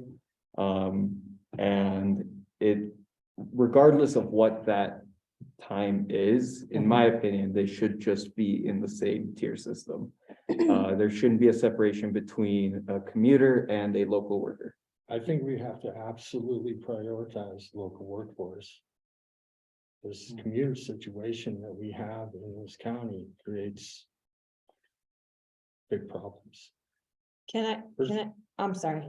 First of all, there's just simply no housing for someone that wants to live and work here. Because it's all taken up, all the available stock, or 80% of it, is taken up by commuters already. So if you put them in the same tier, commuter in the same tier as a Lake County based employee, that's not solving that problem. That means, to me, that means 80% of the affordable housing is gonna go to commuters. And we're never gonna make any gains on being able to have a local workforce that is sustainable. Because right now, as it is, it leaves our county, our city, our schools, our hospitals, our local businesses all shorthanded. And there is no way to gain on that if we don't prioritize local workforce. Is there a way to consider? So, yeah, I want to know my place in this conversation for sure, but I just want to throw this out that there are, granted, this is countywide, we could probably slough off a couple thousand with what I'm about to say, because some of it's owned by like for mining and stuff, but there are over 7,000 properties owned by people whose permanent address is outside the county. So if we're 7,000, and I know that there's like a lot to consider in that, but if we are, like, I hear that, and if we are, like, is there a way to, like, a huge issue is just sitting empty vacant homes, right? Would we feel that way? No, I don't know. I don't want to I mean, I think- exclude some of the most vulnerable in our community because we want. Sarah? I would To love to add something, because prioritize I people who don't work. think like. Either argument has to be right or wrong, because I want to talk about like the mechanics of how the guidelines actually work. And in my mind, I think everybody should have an equal opportunity to this, and I don't think that being in tier 4 or 5 gives you less of an opportunity, because if tier 1 is workforce, there is a finite number there. But if tier 1 is commuters, that is everyone all the time. And so if you have a smaller number tier of 2. people in the tier 1, 2, and the tiers, the population of the tiers gets bigger as you go down. In my mind, you're gonna run through you have more of a chance of getting through all the tiers than you do if you include everyone in the first tier. You're never gonna then get a priority through like the rest of the tiers. Plus, there is the lottery system where, if all of those things, and then you have the first right of refusal, prioritizing certain folks. So I just believe that like. No, neither argument has to be right, and I think you get to both of them if you, I would personally like to see the workforce, because I do think it's a smaller amount of people, you're not gonna have. You know, and in each tier, you're gonna have certain amount of people that are actually eligible at the time of projects. And you might also have local employers that are qualified employers to purchase and rent out homes that have to follow, you know, the deed restrictions or whatnot, but I just offer that in like the math of it all.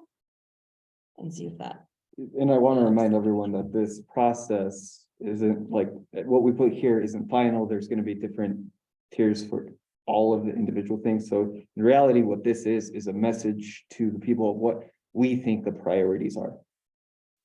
So that message, so let me, if I can, I'll share just a lived experience. So growing up in the Fraser Valley, where it has been raped and pillaged by development, and the county and Fraser and other various municipalities have done ad hoc projects for affordable housing.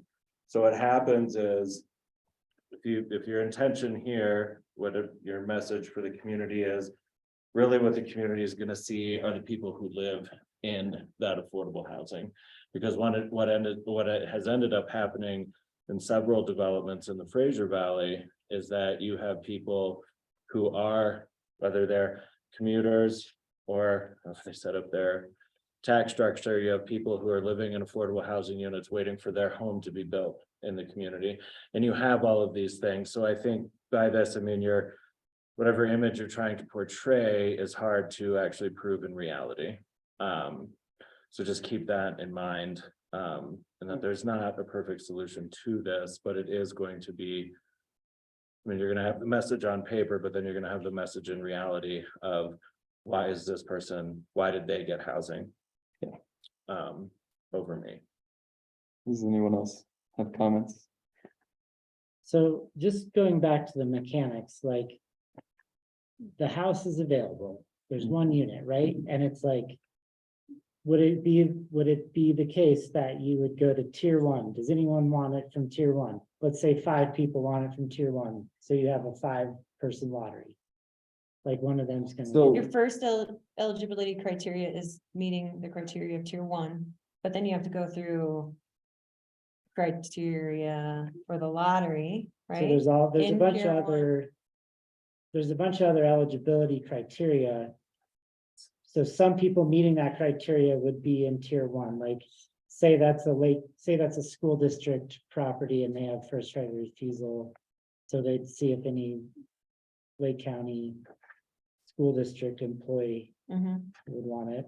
And then if there is not someone, mhm. then it would go to tier 2, like a, Yeah, well, basically, essentially how it works is houses are bunched up. Let's say there's 5 houses for first right special refusal for the school that they are specifically assigning to the school district. okay, And that's the way that they wanted to specify it. Am I out of the question because of the grant funding that we have? yeah, They would have that right to say, okay, let's say only 3 people go, then it moves on to tier 2. However, if 6 people show up, then it stays at tier 5 and it's lottery at tier 5, or tier 1, sorry. sorry, I didn't follow what. Yeah, I So- wasn't, sorry. can you- So basically, if there's 6 people who apply for these 5 available units under this specific deed restriction, Mhm. then they are then placed into that amongst themselves, and whoever's in tier 2, 3, 4, or 5, it doesn't matter. They are not considered for those units. Now, there's other units that will have other specificities, and other target ranges, which will target this. Which will target different like AMIs and such, for example. So we could have a housing project that's for tier 4 people, We could, but I mean, the likelihood of that is, right? like, the other thing I wanted to, does anyone else have any other comments before I make another? comment? Well, just to a couple of things you said, Sarah, I don't necessarily know that Lake County, like, you said the Lake County employees is finite, but it'll grow. Like the amount of employees seeking housing will grow as our county and economy grow. Or assuming that it grows, which it probably will. So I mean, I could foresee if the case where like we never get below tier 1 and 2 because there's so many in tier 1 and 2 relative to the amount of housing we're building that we actually never get, like people from tier 3, 4, and 5 never actually make it in there. Well, a lot of the projects are not gonna allow those kind of AMIs, but A fair amount of projects, especially if they're grant funded, wouldn't allow 200 AMIs, which is true, but. I mean, point still stands, if we were to somehow manage to scrounge up some funds to do, say, our own project, then there is no special right of first refusal. And we go strictly by what we have here. I mean, the idea is correct, that there could be someone who is making 200% AMI, which is around 140,000 for a 2-people household. Or for a 1-person household, sorry, like. Allow them to buy affordable housing. I think there is a housing stock issue personally, which. Here's day, and then there's an affordability issue. We're not here to solve all of the housing stock issue that exists for people who make 200% AMI, in my opinion. We are here to serve a community who is not served in housing traditionally, regardless if they're a commuter or not. I don't think that really pertains to the AMI discussion. I think we can't just say that, oh, well, they make 200% AMI. They should be able to buy affordable housing. I mean, I just can't in any realistic way tell the community who isn't making 200% AMI or is making 100% AMI that we are actually putting them first or putting any effort into them when we put them in tier 4 because they have to commute and make 100% AMI. Or let's say that, well, what if we do this? What if we combine tier 3 and 4?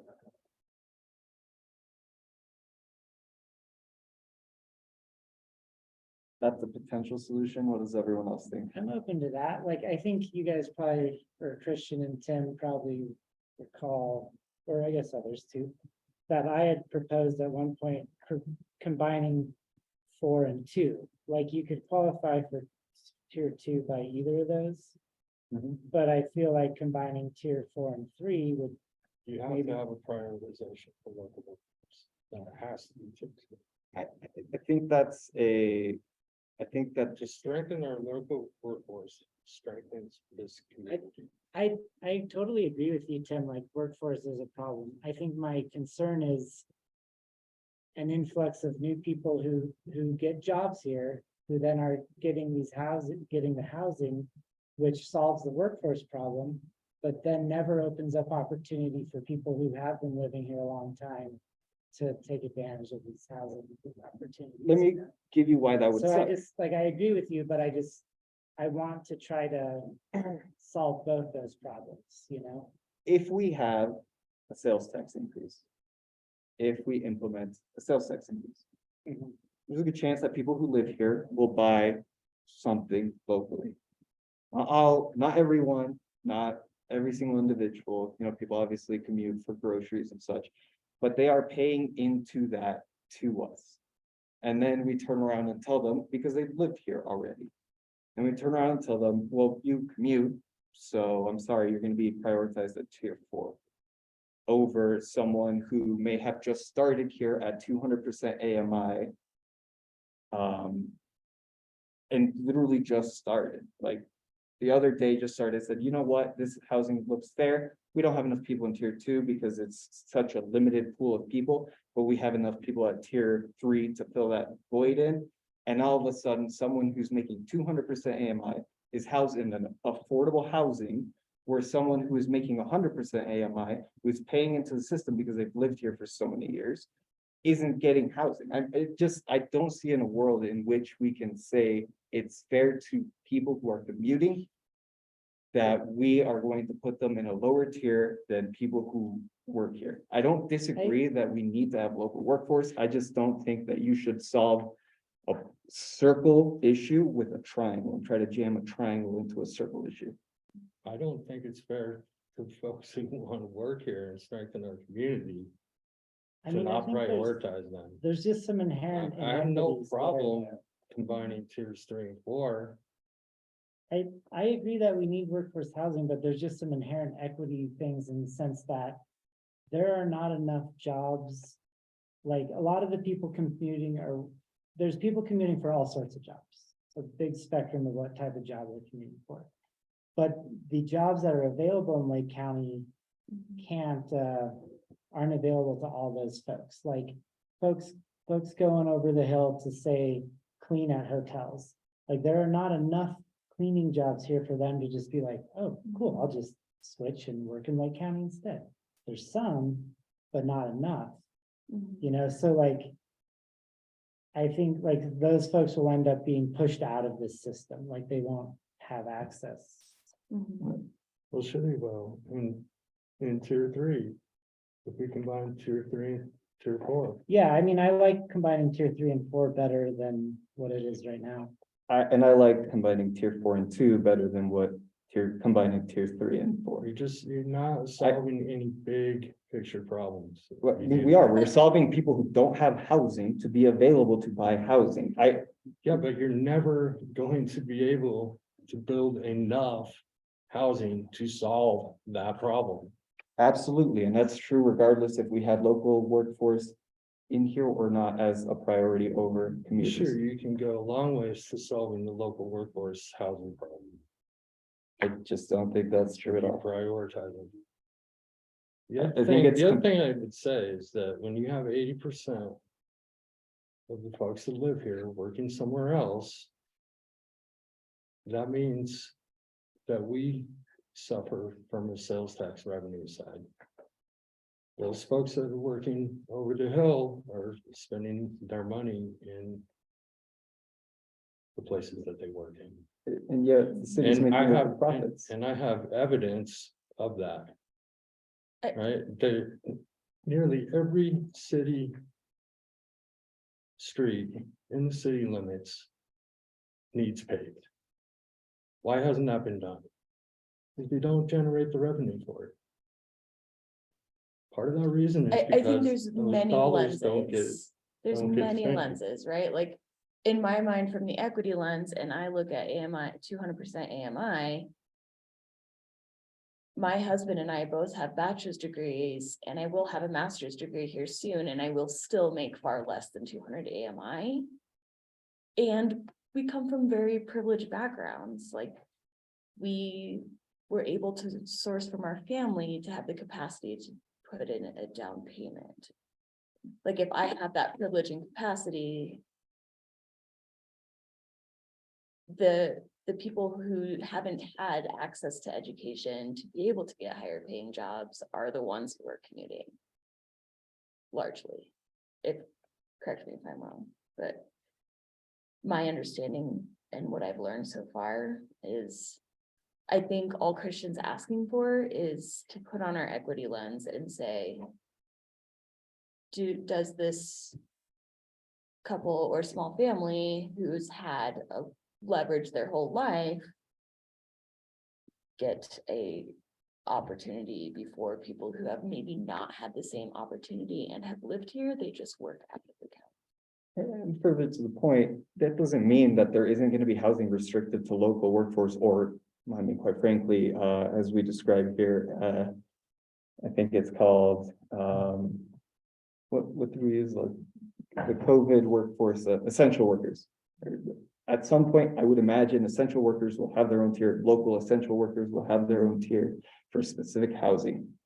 I don't think that, nobody's saying that there's never going to be any housing built specifically for local workforce, especially if, let's say, the school gets on board, there's a good chance that they're going to want local workforce under their special rights of first refusal. Right. And that's the reality of it. Anyone who is local, there's a good chance they're gonna want a local business or organization or someone local providing some type of funds for us to get there. There's a good chance they're gonna want that type of restriction. So I don't think there's any harm in combining tier 4 and 2, because ultimately, most of our projects are gonna have some sort of special rights of first refusal that's going to trump that anyways. And I imagine a lot of it will be for local workforce in our current state. If the city were to donate land, the county were to donate land, if the school board were to donate land, all three of these entities, I would imagine, would want special rights of first refusal to include workforce housing. I don't. So what are you saying that, like, say the county it provides the land and they get tier one special right of first refusal, they could stipulate that it's not just for a county employee, it could be for any Lake County based employee. Absolutely. Or essential worker under our laws, or essential worker under the laws that they make, or sorry, tier systems that they make. So in my opinion, it makes sense to be equitable to commuters in our tier system, which is, I mean, to be frank, rarely going to be used. And demonstrate that to the commuters who've lived here, a lot of them their whole lives, and then have kids here. I mean, I'm a kid of commuters. Most of the people that I grew up with in schools, parents were commuters. It's just the reality, especially in the Latino community. Most of us are commuters. I mean, I commuted before I even started working at Full Circle, and I got lucky with my job locally. It shouldn't have to be that I have to get lucky to be able to be enrolled in this program at a base level. Now, if there's special right of first refusal, fine. You know, there's nothing we can do about that. That's their choice because they're donating the land to us. However, if that doesn't exist, I don't see how we can look at someone who grew up here, went to school here, has to commute because they don't have the proper education, or maybe they don't have the ability to get a job here that they want, or just can't find a job that pays enough to live here, because they don't have the right credentials for the jobs that do pay enough to live here, to tell them, hey, no, sorry, like you're gonna have to wait till tier 4, and there's a good chance that someone with 200% AMI is going to get housing before you in this affordable housing. So I just don't see a world in which we can preach that we are doing something good for the community when 80% of our community is commuters. And we can say this is good for the local work or local businesses, and we're helping them out. And we can say that this is good for local governance and local municipalities, school districts, such and such. But that doesn't mean that we're prioritizing people. That means we're prioritizing those organizations. I mean, to be quite frank, I think we can make sure that people get hired locally who don't currently work locally, regardless if this is included in workforce housing or not. I think that exists, and I think there's a potential for that. But like, that's, in my opinion, it's like we're trying to take a hammer to something that's just not a nail. Let's hear from some other folks.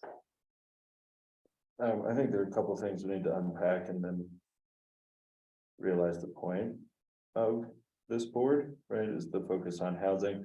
Because I think in terms of economic development and workforce development, it is imperative that the city and county collaborate and communicate and work on that. Because it's felt from my perspective that it's being county led at the moment, which is fine. But there are huge opportunities in this community, in this map drawn area to diversify and expand the economy. Step one, or one step. Another step is workforce development. There are tremendous opportunities, whether from the high school and CMC, for having a workforce pipeline to keep people local, but that's up to them. I can't force people to stay here. I didn't stay where I grew up. That was my own choice.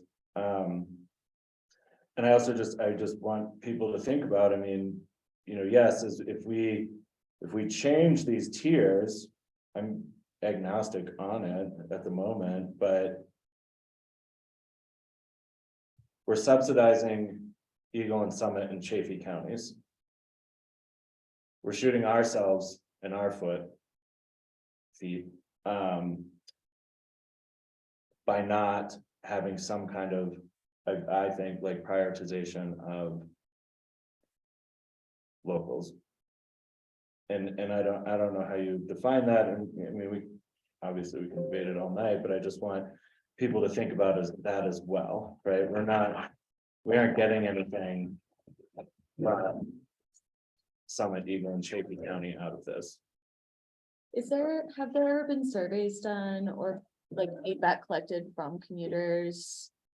Has the question been asked, if your cost of living was more affordable, would you work in the county? Would you choose to work in the county? Cause it feels pretty like anecdote, like it feels very hard to know. There is a level of compromise, right? Like, Yeah. I think that it is really important to, there's been a lot of language around what this affordable housing should and could look like for the community. And then there's also a responsibility to integrate equity, and I think it's a, right, like, it sounds like there's like a hard place. It's very hard to know how to meet in the middle. Are there things we can lean on, like feedback from the community? Like, do we really know if we were to create more affordable housing, that people would stay and work here? Right, like there's Can't really answer 1,900 that. jobs. Who was saying that? I think somebody, Yeah, that was at the housing coalition meeting. right, there's 1,900 jobs in the county. How many eligible workers are there?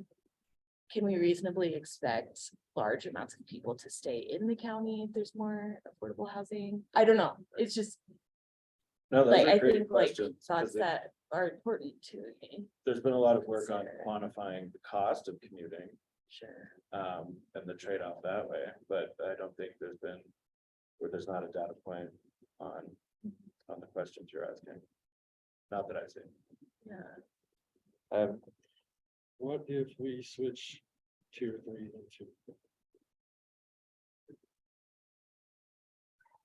I mean, that addresses part of the problem for sure that I had. I'm open to that. I think that's a fair comment. So when you talk about equity, where's the equity for the local worker? It's No, not and fair I don't that, think it's it's not not fair to fair. them that Right. 80% of the housing stock is taken up by commuters. I mean, to be fair, 80% of the housing stock's probably taken up by second homeowners, Well, but that's not true. I'm talking about 80% of the available housing stock. We can't do anything about second homeowners. That shouldn't even be talked about. Can't do anything about it. People can buy second homes wherever they want. They can buy 10th homes wherever they want. It's just, it's not part of the discussion. I think it's important to like think about the fabric of our community too, like people. The value to our community is not just whether or not they work here, right? Like the people who make up our community and our county have a relational value, like the people who commute are part of this community, part of the school, et cetera, right? So I don't think it, I don't think we're shooting ourselves in the foot by supporting them, like supporting the people who make up our community. But we do also need to support our workforce. So I think, I just feel like we have two target audiences, like two, like, and sometimes will overlap and sometimes they won't. So I want to end up with something where we can like target both. And, you know, like this housing project is for the local, is for the workers of Lake County, like what, how, regardless of how long they've lived here, if they're locally employed, this is for them. This project is for people of a certain AMI who've lived here a long time. Like, I want to be able to do both, because I think both are important. And I would see this authority as within our mission to do both. And of course, there is prioritization, like what are we going to do first and all that. So I also want to mention there is extra points that go to certain groups Yeah. of individuals that exist. There's I extra would- lottery points. I would support this switching 3 and 4. I feel like that is Yep. like a compromise on the page. I want to start with the more extreme option and just kind of weigh in where everyone's at. Who would be in support of, well, let's just go around the table. Support of combining tier 4 and 2. So meaning those people would all be lumped into one tier and like the lottery would sort of, It would read, any residential 4 years or more, or any Lake County based employee making 140% AMI or less. At tier 2, then tier 3 would be Lake County based employee making 200% AMI or less. Okay. And there's also the 4-year restriction, that gets carried over as well, where that doesn't apply to the employee section. So. I would support that. Tim, I don't support the 4-year timeline. what amendment would you make? I mean, if you're gonna combine 4 and 2, then it just needs to be a Lake County-based employee. Or a Lake County resident making 140 AMI or less. Would it be Lake County resident or employee, or, because that there is a difference, there could be people living in BV. Commuting here for work, Great question. I'm confused. You think tier 4, the way it reads, should not have the 4-year? No, I mean, why would you have the timeline? If you want people to move here for workforce, for any, No, this is not workforce. or, but I mean, if you want. Tier people to 4 move is here, not workforce. Tier 4 is Just a resident. anybody. I think the idea of tier 4 was that it would be a resident that has established that they are a member of the community, not just someone who moved in. So the reason we had it at 4 years was because that was a decent time to say that's how long you've been in the community. It makes sense to give you that priority. So if we can modify the time frame if we really want to, but I kind of just want to gauge. I mean, I don't think it's fair for us to set what it means to be part of the Ledger community. Sure. I feel like kind of doing it regardless, but So- I am not 100% comfortable with 4 and 2 combined. I am Tim. Bill, No. Angel Rohondo, no, I am. absolutely not. Cisco, I'd be okay with that. Clara. I feel fine with it, I think, but there's also space for compromise. Like, I support that as an ideal outcome, I should say. But I do think that there's space. I think that I guess where my head goes is. And granted, I have a very limited time in Lake County, but my perception is that the messaging of this housing. If there was not an emphasis on local workforce, that there would be quite a bit of pushback, which I think some negative outcomes could be lack of support in the future. And I think that's worth considering. And I could be wrong, but from what I understand, there's been like a handful of, like a significant amount of time where messaging has at least been perceived by the community in that direction. And if there's not like at least some way to like still embrace that there could be a lot of pushback and it could be really challenging to get buy-in. I think in like a lot of industries, in most industries serving vulnerable populations, there's like a point where we're like, I just want to serve the most vulnerable person. Cause like in my head, I'm like, that to me makes the most logical sense in what I want to do. And then there is an element of like almost radical acceptance of the reality that of how the community is going to receive something. And I'm not trying to, like, I don't want to be complicit in that process necessarily, but I don't know, it's something to consider. Would it make sense to potentially include some type of increasing system for anyone who works here locally in their chances of getting selected?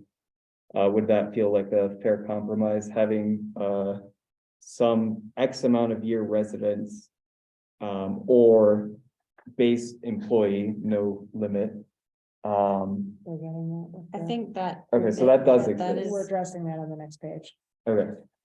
So that already exists. It's 8 chances for 20 years, 10 to or over 20 years, 7 chances for 10 to 20 years, et cetera, et cetera. It's on the next page. So Can I ask a clarifying question about that? Just because I haven't been a part of this process and purely out of wanting to understand. If we're including chances into the lottery, aren't we already prioritizing?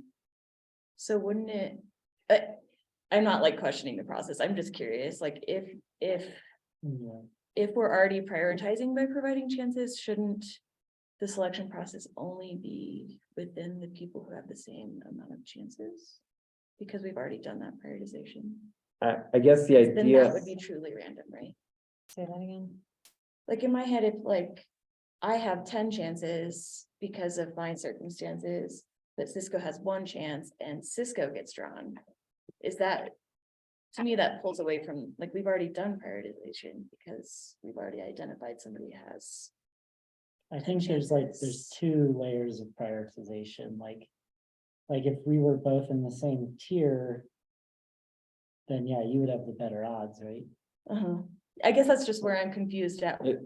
If somebody qualifies for a tier, then why are there additional chances? Because we've already identified a prioritization. It's serving as, Yeah, tier. There's the But then it assumption. would make it completely random.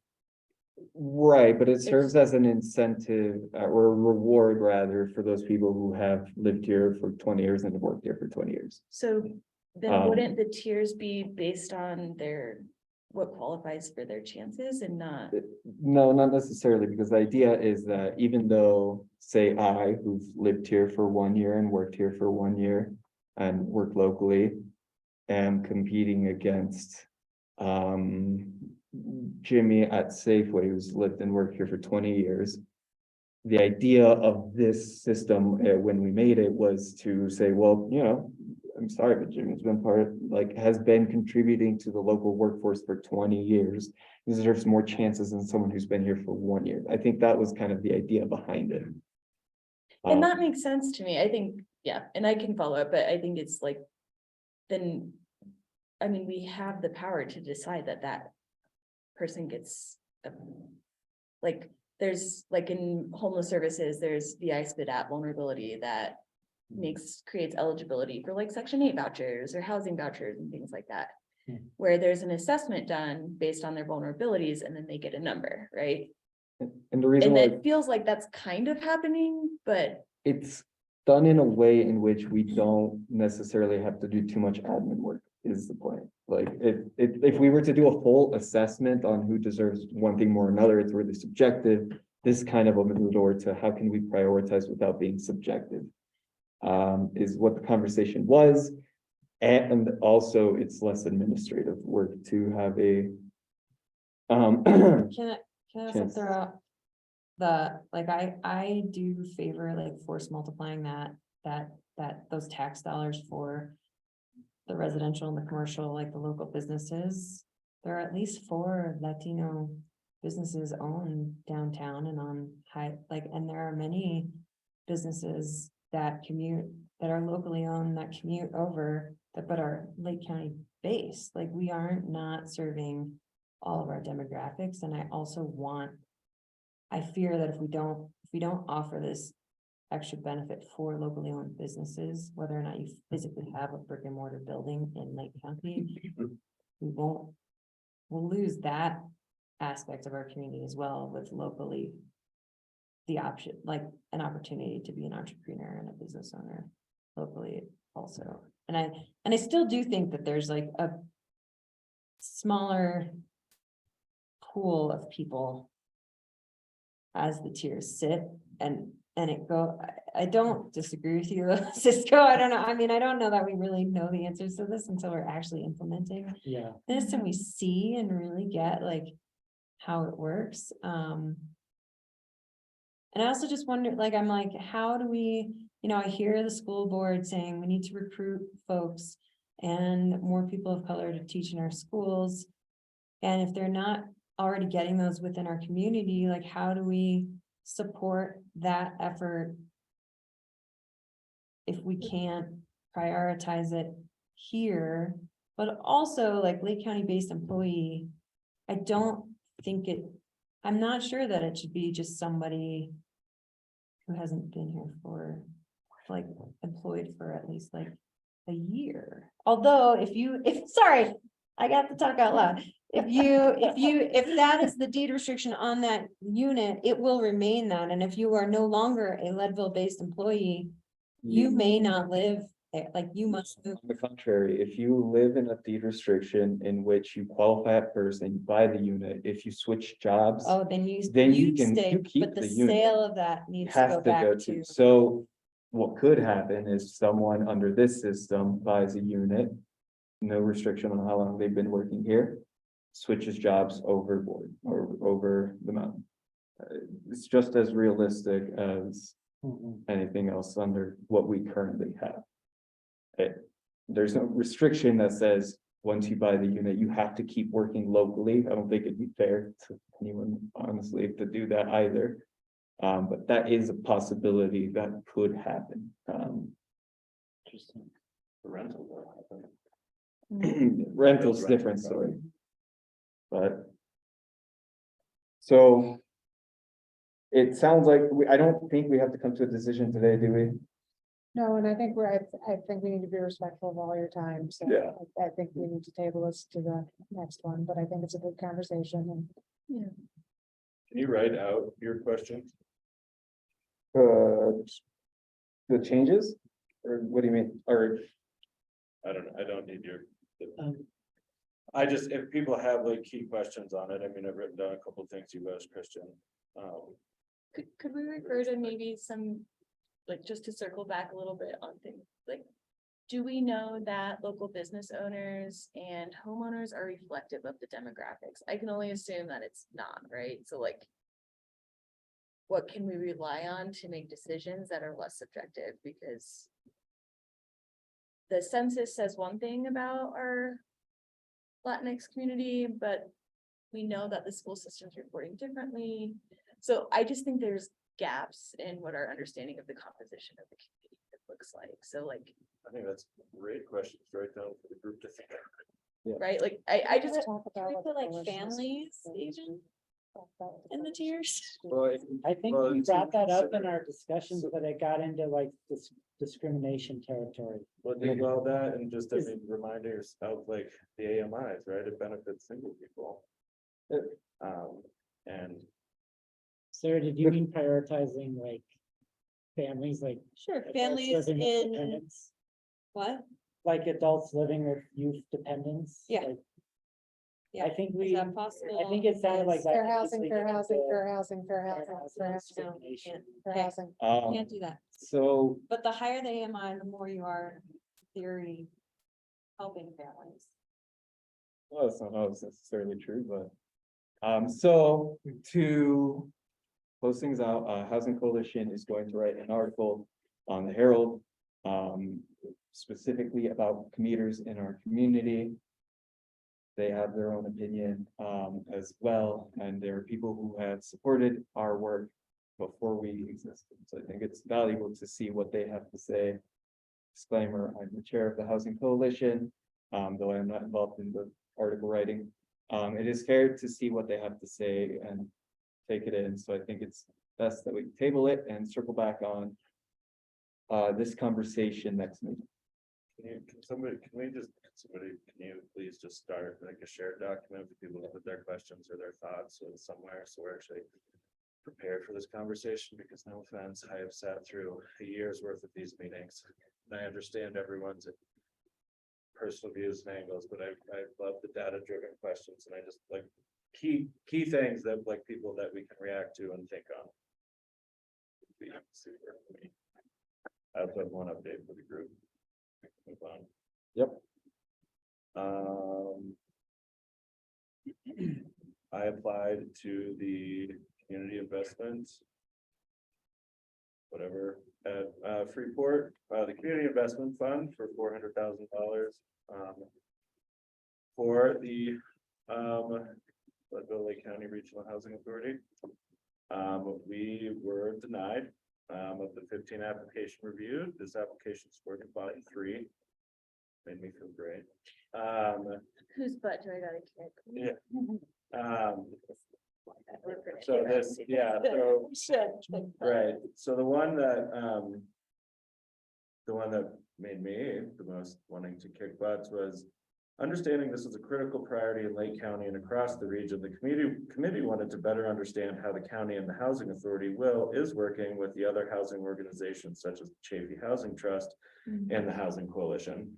And I listed out the Housing Coalition multiple times, all of the work that has been done, housing Sure. action plan, housing needs assessment, all of that. I did not mention the Chafee Housing Trust. But I guess I can next year. So that was frustrating. That was the feedback you got from them. Oh yeah, I'm not done. Oh. So this other one, this hopefully pisses you all off. They don't think we're nimble, Tim. A combined application to create both a housing authority and build housing at the same time seemed overwhelming with comments about potentially trying to do too much too fast. While the bank building still sits empty. The mine bought the bank Yeah, building. yeah. There, and this was my bad, which I tried to explain through their grant portal, but I couldn't I was trying to differentiate between what our budget would be with the $1 million grant and what the budget would not be, showing the need for the funding either way. That was too confusing. And then they just doubted how successful the programming would be because we had low data quality, even though I used the housing action plan and the housing needs assessment data in there. So anyway, that was from Nell, so feel free to pass along your best wishes to Nell. And this is, just to get clarification, the Climax's project, right? Or is this a different project? No. No, so Climax has. Tim just applied. Yeah, Freeport, McMoran, Oh, whatever we say, Freeport, okay, has the community investment fund for each region that they're in. yeah. And since the housing authority has no money, I thought I'd ask them for it. Thank you for asking. Yeah. I said no. Yeah. Who are the awardees then? I haven't heard yet. I don't know who they were. I will be furious if St. Vincent gets a new ambulance. Mm. I don't know what the other requests were for. Right. I'm So- sorry, you put all that I work guess into we're it. changing- No, I mean, That's- Too good, Yeah, it's too good. we're too good. Too Uh, good for their money. any other updates? So one thing that was concerning, is that Greg reached out to me, he had a conversation with Mike Kendrick, who is the CEO? Yeah. Greg Lobby? Of Climax, Greg Lobby had a conversation about the Climax parcel. And, Greg said that he is concerned because all of his conversations have been about transferring Climax parcel to the city. He's concerned about transferring it to the housing authority instead. My concern is that we've had all these meetings, we've created this housing authority so that we could develop, build and dispose of property. And that is something that he's considering. So, And the city has to go to a vote of the people. right, so, and when, dispose of property. the 809 Spruce was purchased, it was transferred to the city. Instead of the Laura. And instead of some entity that could Yes. dispose of it, so you're gonna have to go to a vote of the public when you wanna go to sell it. So my concern is that even though we had all of those conversations and the whole reason for creating the housing authority was because that was an issue and we were trying to avoid that. That's still where, and he's the one having the conversation, And so. do you think Mayor Lobby? Lobby is pursuing that, trying to get that parcel, or is Mayor Lobby concerned that they want to give it to the city? No, he wants them to give it to the city. He is expressing concern over having them changing Oh. and having them give it to the housing authority, but. So I wanted to send an email. And I was concerned about sending that without your approval to let him know that I think that undermines the work that we're doing, the work that we've done, the reason that we've done it. Do I have a motion? If you've got a draft, just push send. Okay. All right, all in favor, please say That would aye. be like. Aye. Sorry, slow down. Well, and we- maybe we need to reach out to Climax and Nell about I, these things and plant more seeds than what the mayor is. That's a tough I- one to Mayor hear. goes rogue sometimes, so yeah, it's not good. or surprising. So then the direction we want to take, it sounds like send the email, but also have conversations with Climax. Or do we want to have conversations with Climax then send the email? Because I think it's Well, appropriate both. to do both. Yeah. So then motion would be, give Jackie the authority to send an email to Greg expressing our displeased with undermining the regional housing authority and continue conversations with Climax about what our project is. And, yeah, does Mayor Lobby have experience working in a city with a housing authority? No, Okay. I think. It'd be very, yeah, you guys know. So How can we message that to him if he hasn't had that experience, right? Like. It's like trying to explain the color blue to somebody who only sees red, right? So, He's been to all these meetings though, and this has been the whole Okay. reason for. Involved. it's been a then it thing feels like a since like shift. 5 years. 5 years. It's a in- shift or I don't, yeah, I would I- like he can have all to, the credit if he wants it. can I read you the email that I'm? Absolutely, I think that is fair. We'll call it the mayor lobby plot. Right. That's what he wants. Right. Yeah. So hi Greg, I was thinking about our conversation regarding the Climax parcel. I know that you have worked very hard to acquire the property for the city.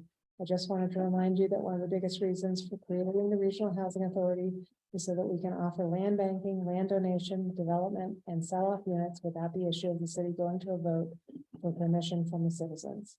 Through all the meetings and discussions, the city and county created the Regional Housing Authority and have funded it. I think it would undermine the housing authority if the property were transferred to the city and not to the LLCRHA. Would it be appropriate to say, on the behalf of all, if we unanimously agree, on the behalf of all board members, we think that it would be appropriate to send, I think we should say, you've spoken to the Regional Housing Authority and it is a unanimous, I think. yeah. Sentiment, that this would be like an incredible misstep or something like that. And a burden on the city. Yeah. Like, it's like, why would, yeah, it Yeah. seems like a pain in the ass for the city to have to manage it. Yeah, I think you need to say it in less vague terms, Yeah. so that like Be as direct as every possible. one of Help you. us, like we have discussed this and are incredibly dismayed. So, then I move to, I don't know that we have, well, sorry, I think it's Yeah. enough of a formal action to where we probably should. sure. Because it's also to direct to Climax. I move Jackie to send the email with the draft, with the edits. As long as continue or start conversations with Climax about our projects and future. So I have a second. Very nice. All right, all in favor, please say aye. Aye. Any opposed? Any abstentions? Great, all were in favor. You can send it as unanimous or. More strongly worded. As strongly worded as you please. Send it to adjourn. It's like, I said. All in favor? Who's Don't leave before you vote. Who's there? I don't think we We have to vote on can't it. end the time- meeting because people left before we adjourn, We don't have to vote on it. The time is 8:20. leaving the secretary And to this meeting spend is the now night over. in the library. You don't have to.